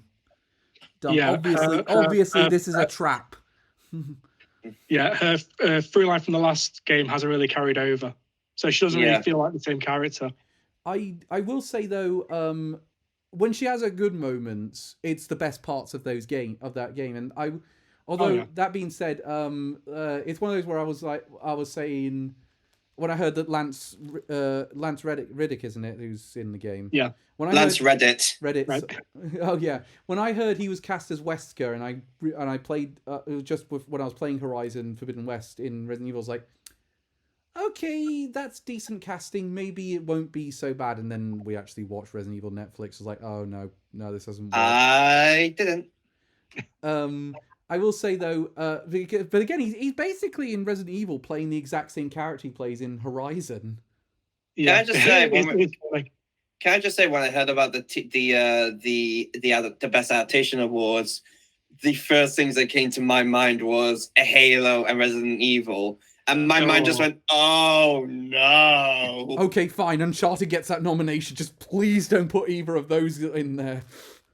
Well, Mario has a chance at it next year. Mario's probably going to win it next year because I don't think there's many big video game adaptations coming out next year. Unless we randomly get the announcement for Detective Pikachu 2. Next one was Stray, which I was surprised it got nominated up until they were announcing the nominations, and I was noticing Stray was getting loads of nominations. I was like, okay, Stray's going to get that. Oh, no, Stray made way too much sense for me. I just remember... I mean, that game is a spectacle in its own right. But the weird thing is, I was hearing the talk about the nominations, and everyone was saying the indie one will either be Neon White, Shredder's Revenge, or Cult of the Lamb. They'd kind of written off Stray, and then Stray suddenly starts getting all these nominations. I was like, could Stray do that? And then it did get the nom, and I was happy for it. I was like, I'm surprised, but pleasantly surprised. Yeah, I mean, like I remember occasionally seeing like some talk about it. I did not see anyone mention Stray at all, and I was just thinking, did you guys not play it or something? That game is fantastic. I think it's just due to the short game length of Stray compared to these other titles that a lot of people finished it and then didn't really think about it too much afterwards. It's still in my head. I've been thinking about it all year. I thought it, I was when I was thinking about it, I was thinking like, did it stand out? But the second it got nominated, I was like, yeah, no, actually it does stand out in my mind, and I can remember the final moments of the game with with what happens, and I was thinking, yeah, that really does have a lot of impact. And I was thinking about like the various neighborhoods you visit with the robots and all the main thing I remember about it was just exploring the slums, seeing all the robots almost acting like those in Nier Automata, except less deranged, kind of like acting, almost mimicking human behavior. And when we find out more about the world and what's going on in it, you're like, wow, there is a real reason to want to explore this thing. And then it's like, okay, they give you the want to explore in the first playthrough, and then they give you the incentive of now you're going to speedrun it in your next playthrough. Oh, no, I would never do that. I feel like every time I play that game, I'm just going to wander. Well, there is a trophy on our PlayStation to speedrun the game. So I know. Eventually. I know there is. I won't. That's one of the platinums I would never get, because I'll be like the cat. I'll be running about trying to get to places. I'll just get distracted by something. I just love the idea. I love the press circle to meow thing. That is brilliant. No, one of my favorite, an achievement I saw, which I absolutely love, is you get an achievement if you sleep for an hour. Oh yeah, I didn't know that one. You're gonna have to hit the controller a couple of times to make sure the TV doesn't turn off. Can I say something? I think contest me on this one if you think I'm wrong. I think Stray stuck out more because it was given away with PlayStation Plus Extra. I think more people played it as a result. I don't think. Oh yeah. I don't think it would have been as part of the conversation, or as many people would have played it if it had been full price retail. Well, I felt like that's kind of the case. Like for example, did you think Tunic would be talked about as much if it wasn't for Game Pass? No, I agree. I think Game Pass did a solid for that game. What do you think, Reese? Yeah, I think that's completely fair, because if more people had the chance to play it, of course it's going to drive up discussions about the game. Yeah. And that game was like, that game was the main talking point of the gaming community for a good while. Even when like a month after Elden Ring was out, people were talking about that game like a hell of a lot. So let's move on to the final nominations. Xenoblade Chronicles 3. We know, Elliot, you have your issues with the combat, and it doesn't quite click for you. Yeah, it's just not for me. I understand why people like it. My main thought is just, yeah, I just feel like I prefer. It just doesn't feel like I have as much impact in the combat than I do with other JRPGs. That's just my thought, really. I agree. I think it is a bit of a, and Reese will. I've asked Reese about this before, and he's agreed with me on this. I think it is. It's still a bit of a JRPG fans JRPG. It's kind of like it is. It's always going to be that very niche thing that's only going to appeal to a select base.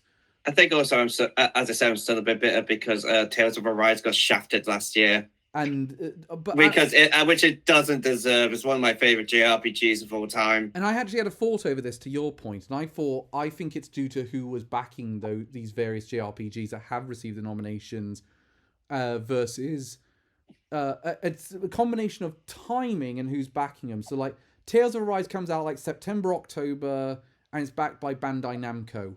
It's not had enough time to get big. And it's not been backed by a company that people really flock to play game. Yeah, I mean, the Tales series has a more of a cult fan base, but I would kind of argue that Xenoblade kind of does as well. Now, when it comes to Nintendo franchises, it's not exactly in the mainstream. But you look at the combination of things again with Xenoblade. I'm going to make a bold thing and I'll see if Reese agrees with me on this one. I don't think Xenoblade would have got nominated if it came out in September like it was originally supposed to. No, especially because the campaign was like over 100 hours. That would have been way too much for most people to play through to nominate it. I think the only reason it got nominated was because the people who were voting in this had enough time to do that whole thing. Yeah. I think if they didn't have that time, they would have been pissed off with it. And and it wouldn't have got the nomination. So I think it's a combination of the timing and you also got to look at the other games that were nominated. So you got so let's take a look at the other two JRPGs that have been nominated in the past few years. You had Persona 5, which got nominated. That came out when did April of 2017. And Final Fantasy 7, which came out like the same month. April, yeah, they both came out in April, and they were backed. And look at the companies that backed them. In the case of it's Atlas and Sega in the case of Persona, and in the case of Final Fantasy VII remake, it's Square. It's Square Enix. Yeah. Those have. I think Bandai Namco just doesn't have the same pull power that those companies all have, and it's a shame because I think Tales of Arise did get royally shafted because it's an amazing RPG. It is, again, it is one of my favorite JRPGs at the minute. It makes me want it. Seriously made me want to go and play all the other ones. And it had the exact same effect on me. And it was your game of the year last year, Elliot. And I think it's not an unfair judgment. I'd like to know, that was the same year that Persona 5 Strikers came out. I'm a massive Persona 5 fanboy, and the game beat that. That is unheard of for me. Which is interesting because that was the one that I picked. Let's talk about Xenoblade 3 as a whole. Because I feel like, for me, out of all these ones, it's probably the one... I don't think Xenoblade is technically the best out of all of these, but I think it's the one I had the most fun with and just going on and doing something with it. And I think I like the JRPG mechanics of it. I like the whole fact of you're leveling up both a character and a class, and there was less to and I did like the fact there was less to micromanage in terms of equipment this time. Yeah, 3 definitely streamlined a lot of the issues they had with 2, and expanded upon everything else. As I said, as I keep saying though, I kind of prefer the combat with 2 personally because I like the whole elemental combining thing in it, like how you could use an elemental attack and one of your allies will use another one, which will lead into an even more powerful attack, which will then possibly lead into another one. I really like that element, and I kind of miss that in this one, honestly. Yeah, I think the whole topple and all that business is a little more of a learning curve to that than the elemental system was. Yeah, because the whole thing with Freeze combat system, it merges both 1 and 2 together. Because the whole break, topple, launch, that's from all Xenoblade 1. Yeah, which is funny because I prefer the story to Xenoblade 1, but I prefer the combat to 2. Personally. Yeah, this isn't which is Reese. I think you said you still think Xenoblade 1 is the best story out of the trilogy. Overall, when you combine it all with the side quests and everything, I think 1 still comes out on top. Now, one has the more interesting characters of them. Now, and has the best growth, in my opinion. I was really interested in Shulk with the Monado. So here's the thing though for me with Xenoblade 3, I want to go to without giving away spoilers, I want to go to the ending. I both love and hate the ending. Well, we all know why you hate the ending, Cal. Shut up. Shut up. Just from that, I guess what happens. But the thing about it is, the thing is, though, the reason I haven't made up my mind about the ending is I want to know what the story DLC is going to be, and then I can make up my mind. That's why I wouldn't vote for it for Best Narrative and over God of War, because I think God of War, without giving anything away, I think it nails the ending of the Norse saga. Well, the whole thing of God of War, that the whole narrative is there in this base game. It doesn't need an expansion later on for more story. Yeah, like I think that's something that Xenoblade kind of did a bit wrong. It feels like when I think of the deal, I was thinking probably the deal with the DLC will be more like Persona 5 to Royal, where the extra stuff in it feels more like extra stuff. Like it does expand and add to the story, but you can easily have the full story without that. Meanwhile, from what I'm guessing, it feels like with Xenoblade, you need the DLC to tell the full story. Well, it depends how happy you are with the original ending. Right, okay. I think I'm going to... okay, here's the thing. We've got all 6 of the nominations down. Yeah. Here's the thing for me about Xenoblade, though. Can I get one more thing in before we go into all of it? Which is that the thing that made me so happy about it being nominated was not just because I loved the game, but it's also the fact that it's Monolith Soft getting their time on the stage. Yeah, it's a combination of everything from Operation Rainfall to now. Like, this is a company that we weren't sure what their future was like 10, 12 years ago. Now they're up for this top award in the video game industry. And considering what they've done for Nintendo, like their contributions to Breath of the Wild, the Splatoon games, and even more, they've been contributing so much to the background to Nintendo Switch's success.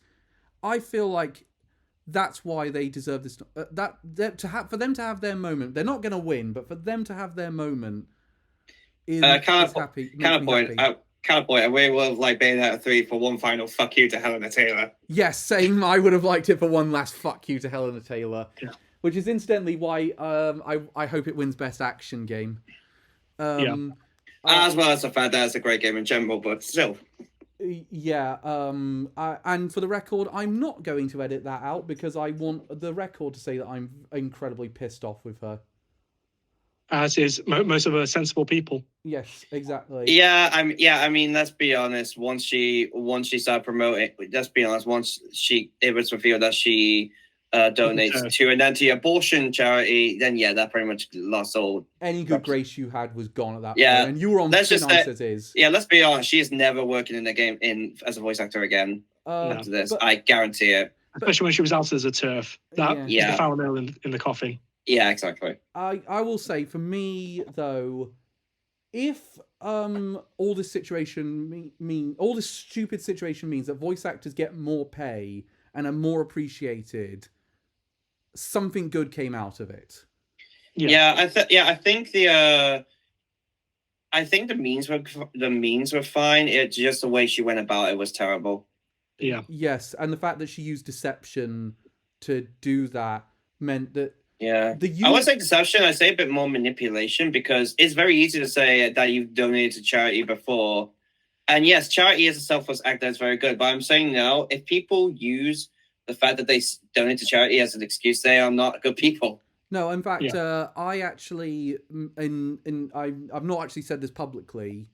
I did make a donation to charity on the back of it. I donated to mermaids on the back Oh, of Oh yeah. it because yeah. I felt, you know what, and so I matched the price of my Masquerade edition and I donated it out to mermaids just because I knew one, it was doing a good thing, and two, would really piss her off. But I decided, you know what, I'm not going to make this public because I don't want to end up in a Twitter war with people I already don't like, because I'm happy with the. My position on Twitter right now is just, I'm not going to get into fights with anyone at the end of the day because I'm not getting anything constructive out of it.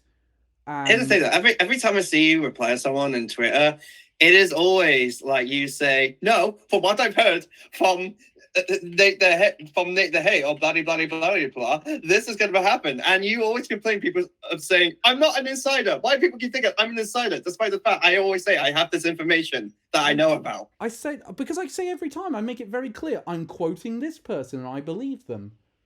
That's the reason why. I never say that I'm the first hand source. I just say, look, this is, look, you could. I don't think a lot of people, though, who are insiders openly advertise constantly that they're insiders. No, and it's why, and it's just to make people, and when I do that, it's just to say, look, don't. It's because someone's worrying about something. I'm like, look, don't worry. There is something good on the horizon. I believe there's something good on the horizon. You say that, but I remember seeing you comment to reply to someone who posted something as a joke. Yeah, I made a mistake there, and I deleted that one because I was like, that was a mistake on my part. I freely admit that one was one of my bad moments, and it's one of the reasons why I've been less active on Twitter recently, because I'm just in a position of like, do you know, I'm not really into doing this. This is the whole thing. I'm just kind of here now to get the news and to pass on information to you guys. Yeah. But so of the six, shall we say how we're going to vote, or shall we keep it to ourselves, or keeping our awards at the end, our game of the year at the end of the year? I think maybe just say on who we think is going to win and what our reactions would be to the others. I feel like our own personal choice we should keep until we do our own game awards thing. I agree. Yeah, especially because it also gives us more chance to finish these games. Yes. Yeah, exactly. Like, for example, God of War could be my winner at the end of the year for the whole bloody thing, but I don't know how I feel about it because I don't have enough time for it to sink in. So yeah, same. Let's. Can I say prediction wise? I'm going to throw out two games instantly. I'm going to say no way these two are winning. Plague Tale and Horizon. No, Horizon and Xenoblade. No way those two are winning. Oh, I thought you said Plague Tale. No, Plague Tale has a chance because it's of being on Xbox Game Pass. In that case, I'm surprised it's saying Xenoblade considering how much you've been praising it. Yeah, but I've looked at the sales figures for it. It's sold 1.76 million copies. Yeah.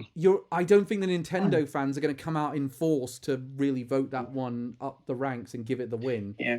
My one that I'm going to be saying probably won't is Horizon and Plague Tale.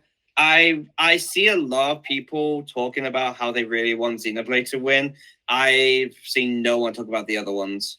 I'm going to say Plague Tale doesn't really have a chance either. I think Stray has a minor chance of getting through. I think Stray has a good chance, and if I'm honest, I think I would be happy if it won, specifically because this is indie company's debut game, and they would have won Game of the Year. That would have been a spectacular achievement. I will laugh my ass off if they read out the thing and say, and the winner is Stray. Just for everyone going on about Elden Ring versus God of War and seeing those fights, and then just suddenly a cat comes in and knocks them both out. So it'll be like that Godzilla meme. Oh god. Oh yeah. Oh god, the internet the next day, the fan art of that is going to be fucking hysterical. It will be worth it. It would be worth it for it winning just for that. Oh, that would be fucking hilarious. But that would be amazing. Reese, how would you feel if Stray won the whole thing? It'd be funny. Yeah, that's the thing. It'd be funny. As I said, I think I would have preferred others, but I would have been very happy either way. Okay, yeah. Can I actually?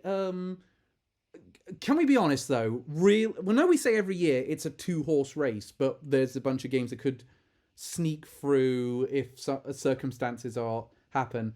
I don't think that's the case this year. I think it really is a 2-horse race between Elden Ring and God of War.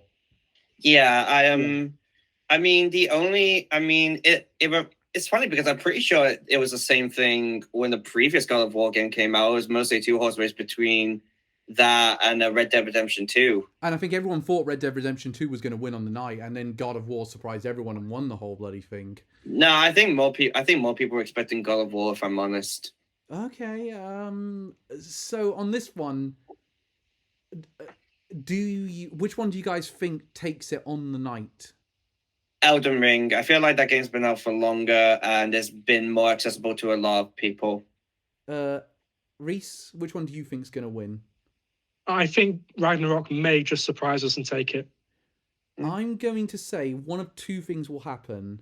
I think, in terms of like what I think's going to happen, I'm 90%. Put it this way, I'm 80% sure Elden Ring's going to win. And the reason I say 80% is I think the Xbox fanboys are going to push it over the edge. That's fair. Maybe. They're going to be so pissed off that... But at the same time, the Xbox fanboys might promote Plague Tale. Yeah, they might. But I think they're going to know Elden Ring has more of a chance of winning, so they'll say... so basically they'll vote for that one because they think, well, we had more time, we probably preferred Plague Tale, but Elden Ring has more of a chance of winning, and it'll be funny for the Sony ponies to cry over God of War not winning. That being said, let's be honest. I think more people would have cried if The Last of Us 2 lost than if God of War lost. Which is a shame because I would have been the reason I'm gonna say though.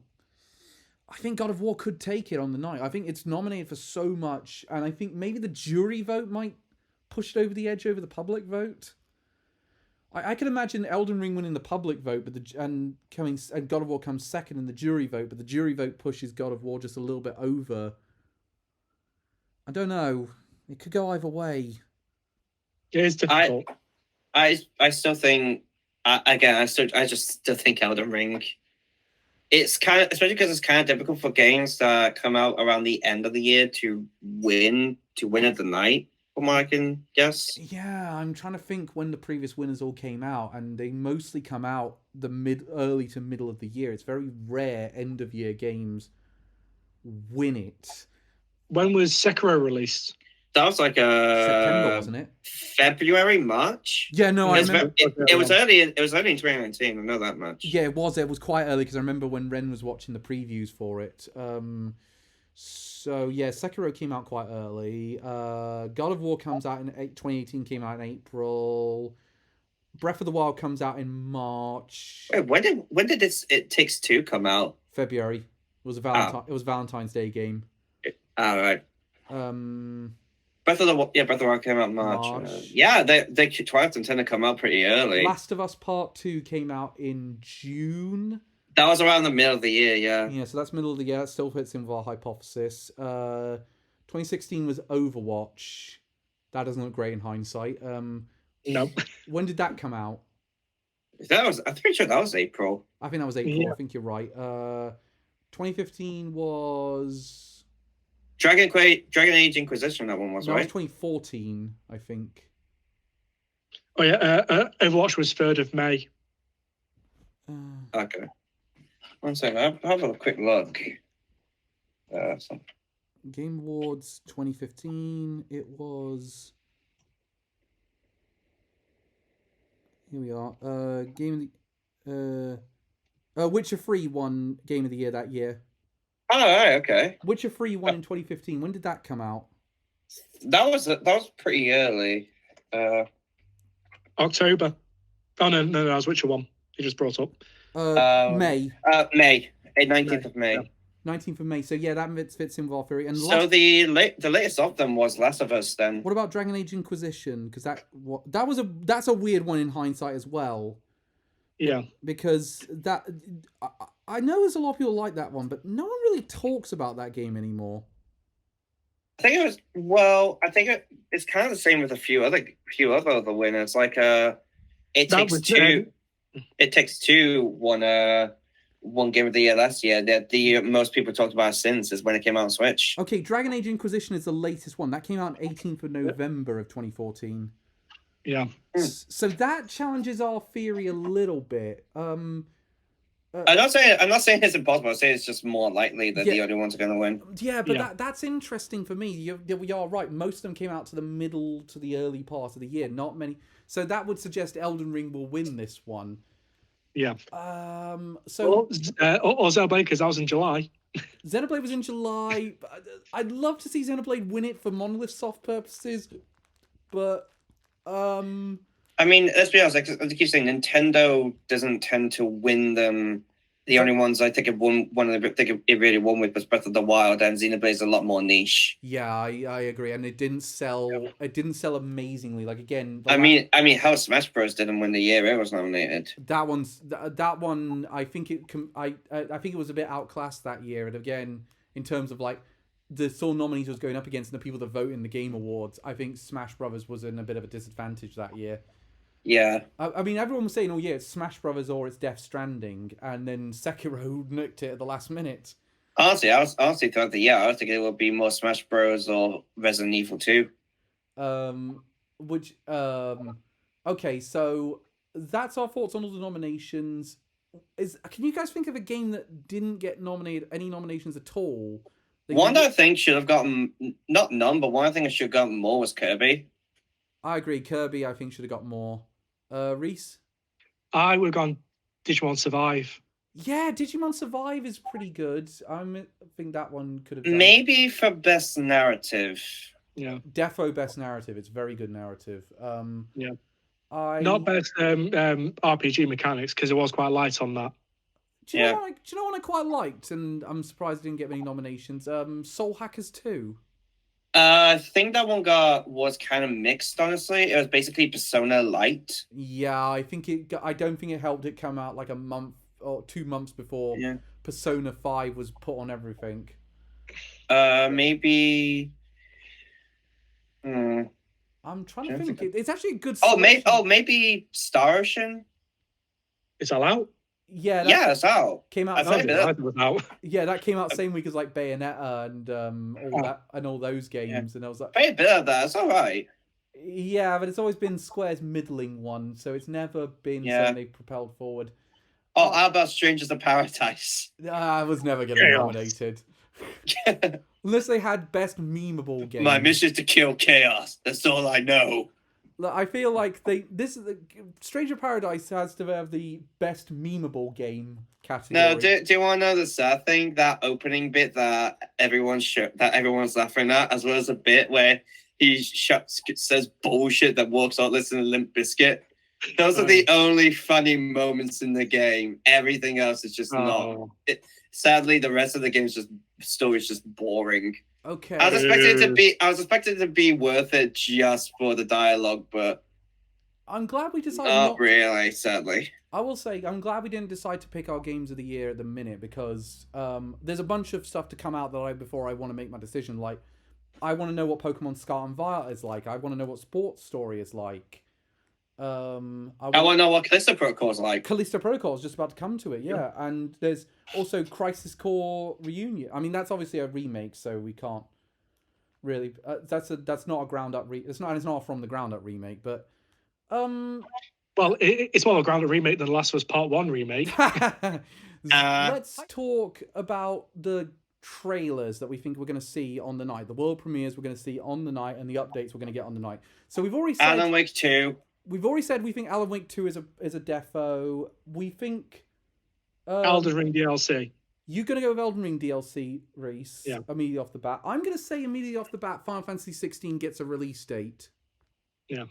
Yeah. My pick. So let's go through the companies, and we'll start with Nintendo. They're not going to have much of a presence, let's be honest. No, I don't think so either. What about you, Reese? The most I think we're going to get from that is the usual. The Switch has games. Lots trailer. Of games. I think... which is pretty obvious.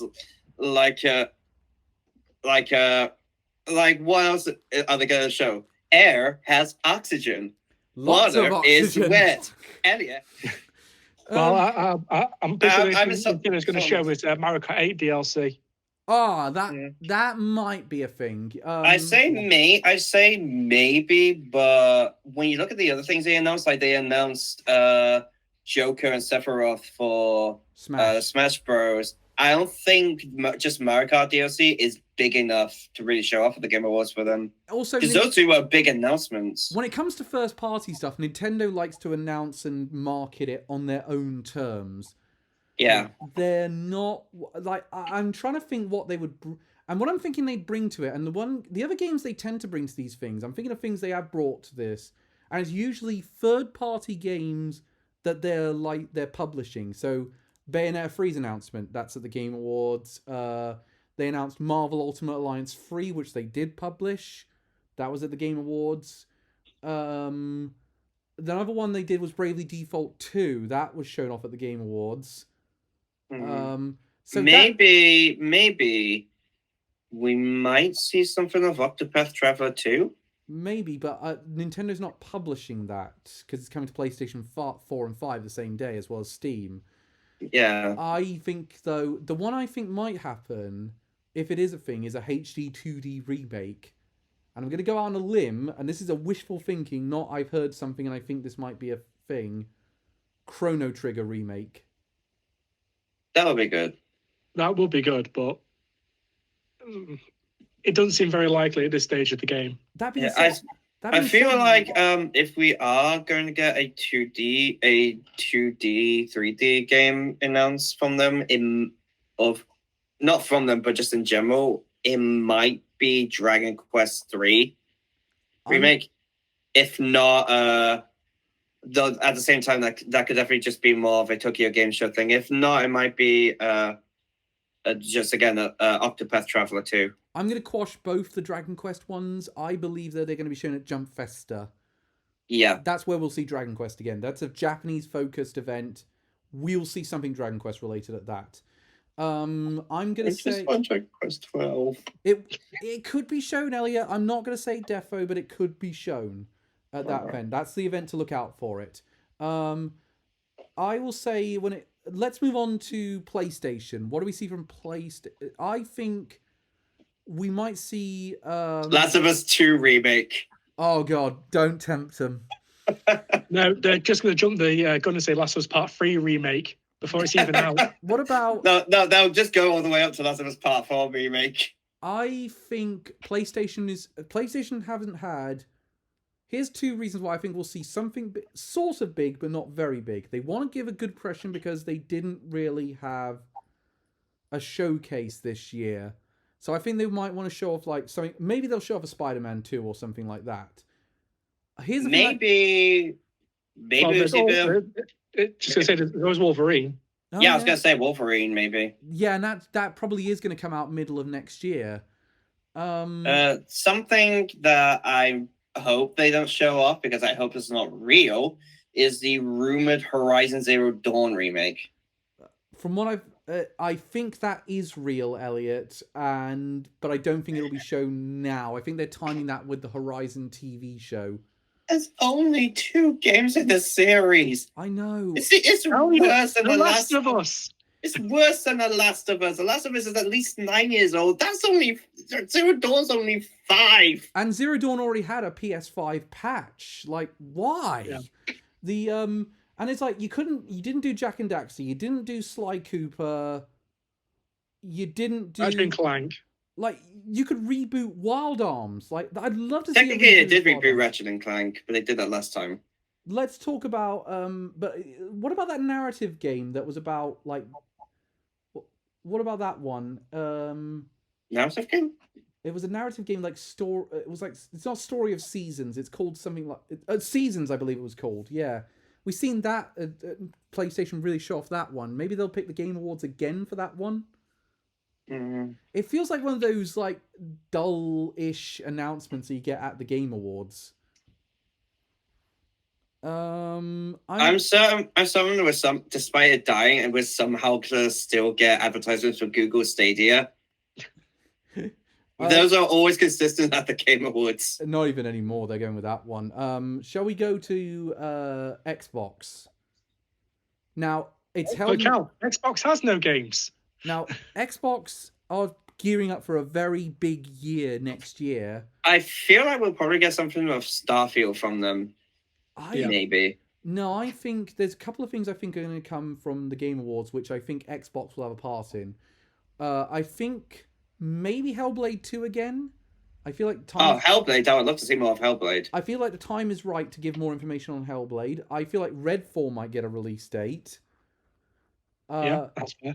But the one that I think might have a chance, a tiny chance, is two games. Like one game I think will one game definitely will be there. Will be Liza P, and that's not Microsoft first party, but they is going to Game Pass, which is, and Microsoft do own the stadium that it's being held in. The awards are being held in, but the game I think has a tiny chance. Hollow Knight Silksong. Oh, Cal, that you could say be that one every actually. year. But the difference is, we saw more of that this year, And it's so there is a chance. and if we're to believe Microsoft, it is coming out before July.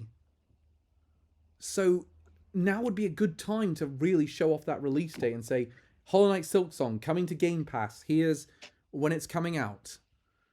One that maybe we could get, maybe like updates for Halo Infinite. Well, the next update is out on Friday, the day we're recording this.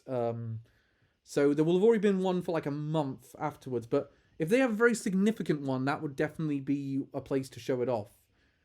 Particularly if it's a new campaign feature. But they are, apparently, from what I've heard, with the restructuring of 343 Industries and the fact they're moving to Unreal Engine 5 for the rest of the game, we might be a while off seeing any significant updates. Shall we? Let's talk Square Enix. Anything we think other than Final Fantasy 16? Well, we've already mentioned Final Fantasy 16 release date. Well, to be fair, if both, and of course I've said Chrono Trigger remake are pure desperation. Maybe another trailer for Forspoken. Yeah, that could actually happen. Actually, Forspoken's coming out in like 2 months, so that makes sense. Yeah. We may get a trailer for Final Fantasy 7 Remake Part 2. I don't think Final Fantasy VII Rebirth is going to be at this thing. I think it's a while till we see anything more of Final Fantasy VII Rebirth. Yeah, I feel like if we see any of that, it'll either be in Square's own thing or maybe a State of Play. That's going to be a big part of their E3 next year, I think. Yeah. Let's talk then. I don't think much more is coming from Square Enix. I feel like Square Enix are going to have a minimal presence on the night.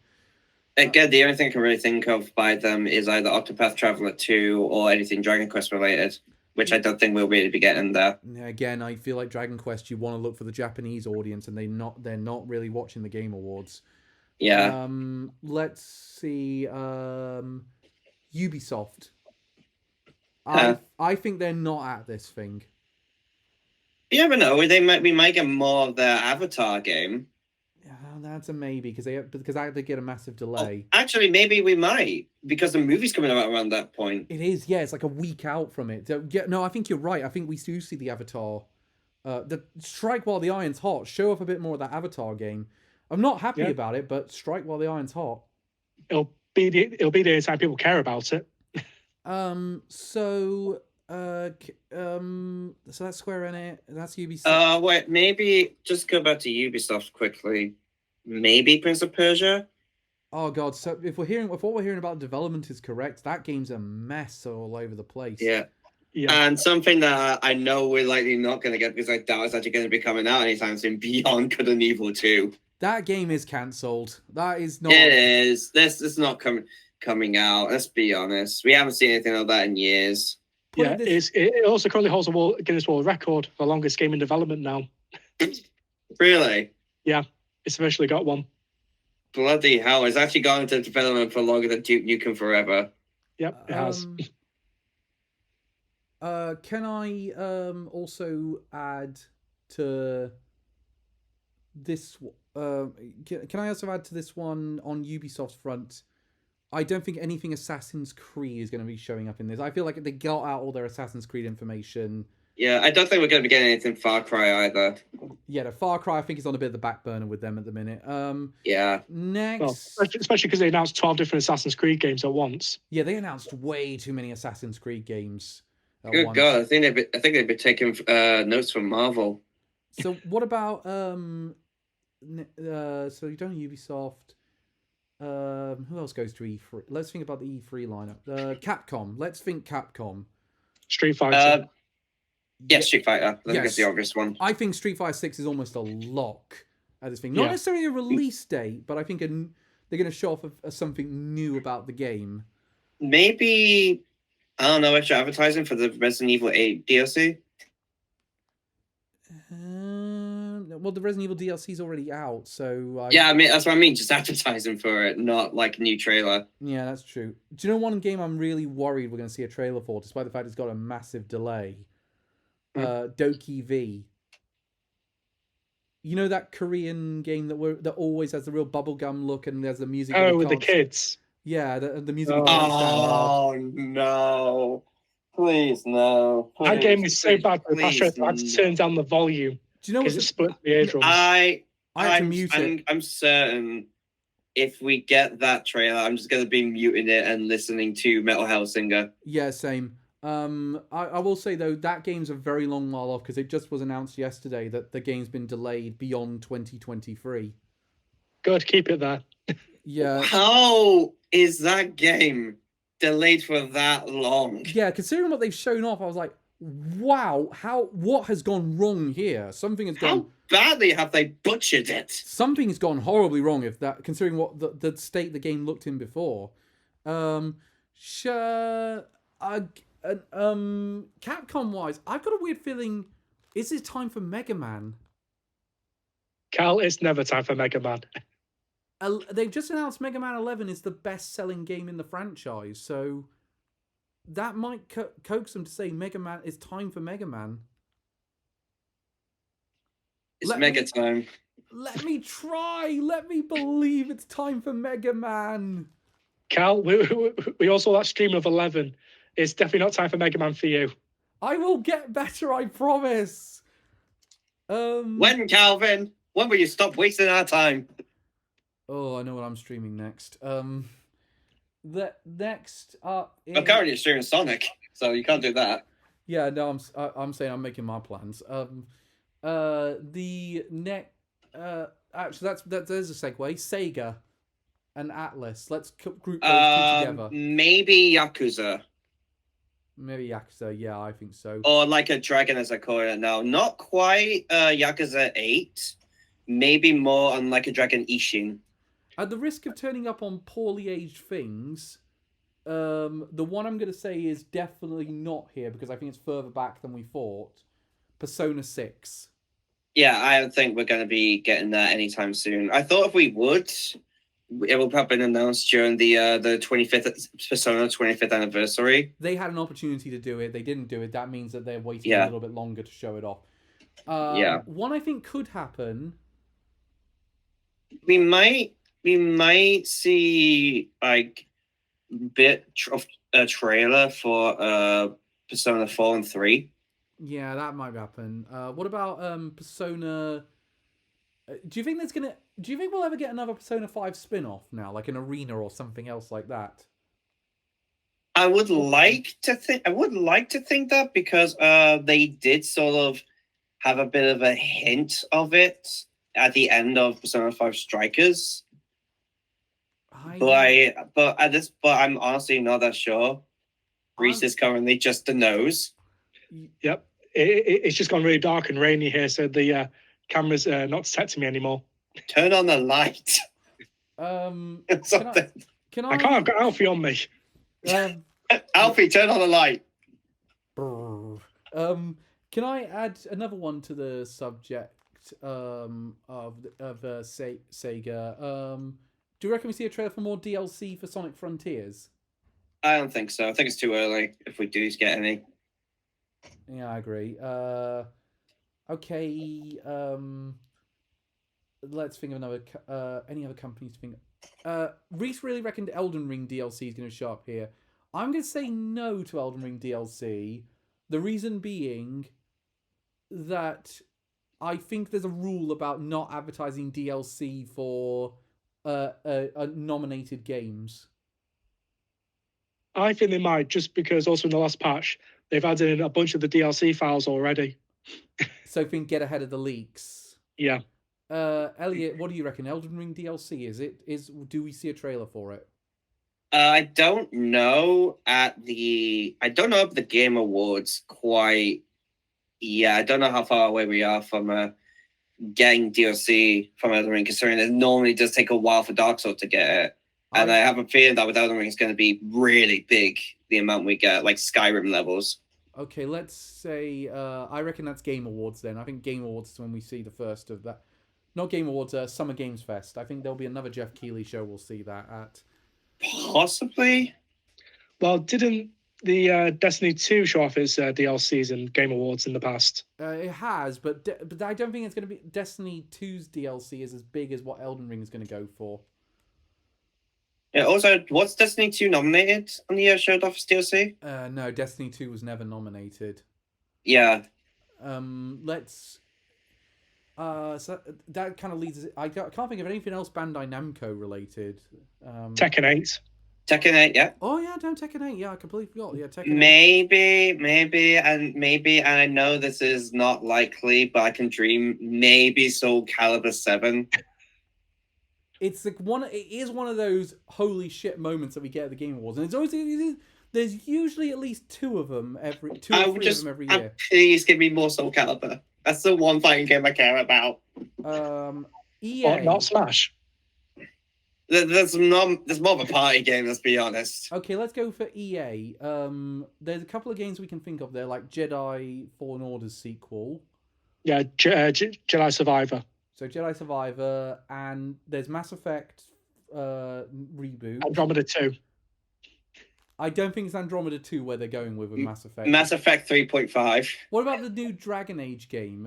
Maybe it's time to see more of that? Oh, maybe. That would be fun. Was Inquisition the last Dragon Age game? Yeah. Yeah, but we do know about that new one that's in development. We saw trailers for it, but we haven't seen actually, here's a question then. Fable? No, Fable is quite a while that's cancelled. Oh, is it? Yeah. No, Fable's not cancelled. It was that spin-off with 4 players. That was cancelled. No. What Elliot means is the new one that's been done by Playground Games. Yeah, that one. That's right. I feel like Fable is a bit off. I think we're going to see it I think we might see it at Xbox's E3 show next year. Oh, one I've wondered about with Microsoft. The Banjo-Kazooie game. Is it time for that one? I feel like there's an E3 announcement. Yeah. I love the fact that you guys are taking my word that there's a Banjo-Kazooie game.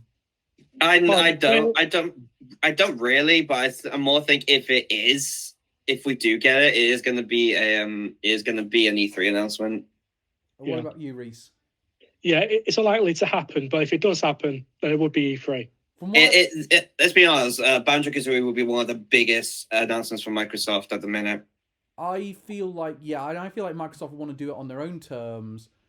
But at the end of the day, this is also kind of on their own terms because it's their house that it's being held in. So I'm going to say, because Banjo, I think, is coming out in 2024 at the earliest, it's E3, not the Game Awards. But I stand by. Yeah, I feel like doing it this year will be too early. I died on the hill with Silent Hill. I'm gonna die on the hill with Banjo. As I'm hoping Sumo Digital is Sumo Digital wouldn't be the worst option if they were doing it, but I can think of other people I prefer. So, oh god. Anything we thinking? I'm thinking famous indie games, and the only one I can think of is Hollow Knight Silksong. Anything else we can think of? I would still like Hades DLC, but I doubt we're getting that. I think we're well past that point. I think Supermassive. Yeah. I think the next one we'll see from Supermassive Games is something completely different. Yeah, Hades has been expanded on in the range of mods because they've added new Greek gods. That's cool. That's cool. I like the sound of that. So The weird thing is though, for me with the Game Awards, I always think we think really high with these announcements, but we're often having a bit of a come down every time we do, and we're staying up to like 4 or 5 in the morning to watch these things because of the time difference. At the end of the day, do you guys kind of feel like sometimes I'm not sure I want to watch this live? I'd rather just catch up in the morning. Yeah, quite often, yeah. Sometimes it is fun to be there in the moment and like to get those announcements in the moment. But yeah, I feel like but yeah, it does sometimes feel like that. Because you really feel the effects of the tiredness when it's coming up to like it's the middle of the show. The announcements are not very good. Oh no, I just make a cup of teas every half an hour. That's yeah, gets me through it. And then there's always this pointless celebrity cameo or a musical performance that you don't really care about. Like Vin Diesel. Yeah. Oh god, that scene with Vin Diesel singing. That scene with Vin Diesel singing, that was dreadful. Oh yeah, there's one I think is going to happen. Arc 2. I think that will get shown off at the Game Awards. Yeah, maybe. So, we'll see. I mean, even Green Day. I really like Green Day, and I didn't really give a shit about their performance at it. No. I still remember one I did really like, and that was when they did Devil Trigger. Oh yeah, I liked. That was a good one. I thought there was good getting Sting doing the song from Arcane. Yeah. So well, we're gonna be back. Well, obviously, we're gonna leave it there. We'll be back after the day after the Game Awards to give our thoughts on said awards. More importantly, we'll be back next week for Anime Amigos. Yeah, next week, Anime Amigos. We're talking about Western anime. And thank you very much for tuning in, guys. We'll see you next time. Goodbye. Goodbye, everyone. Bye.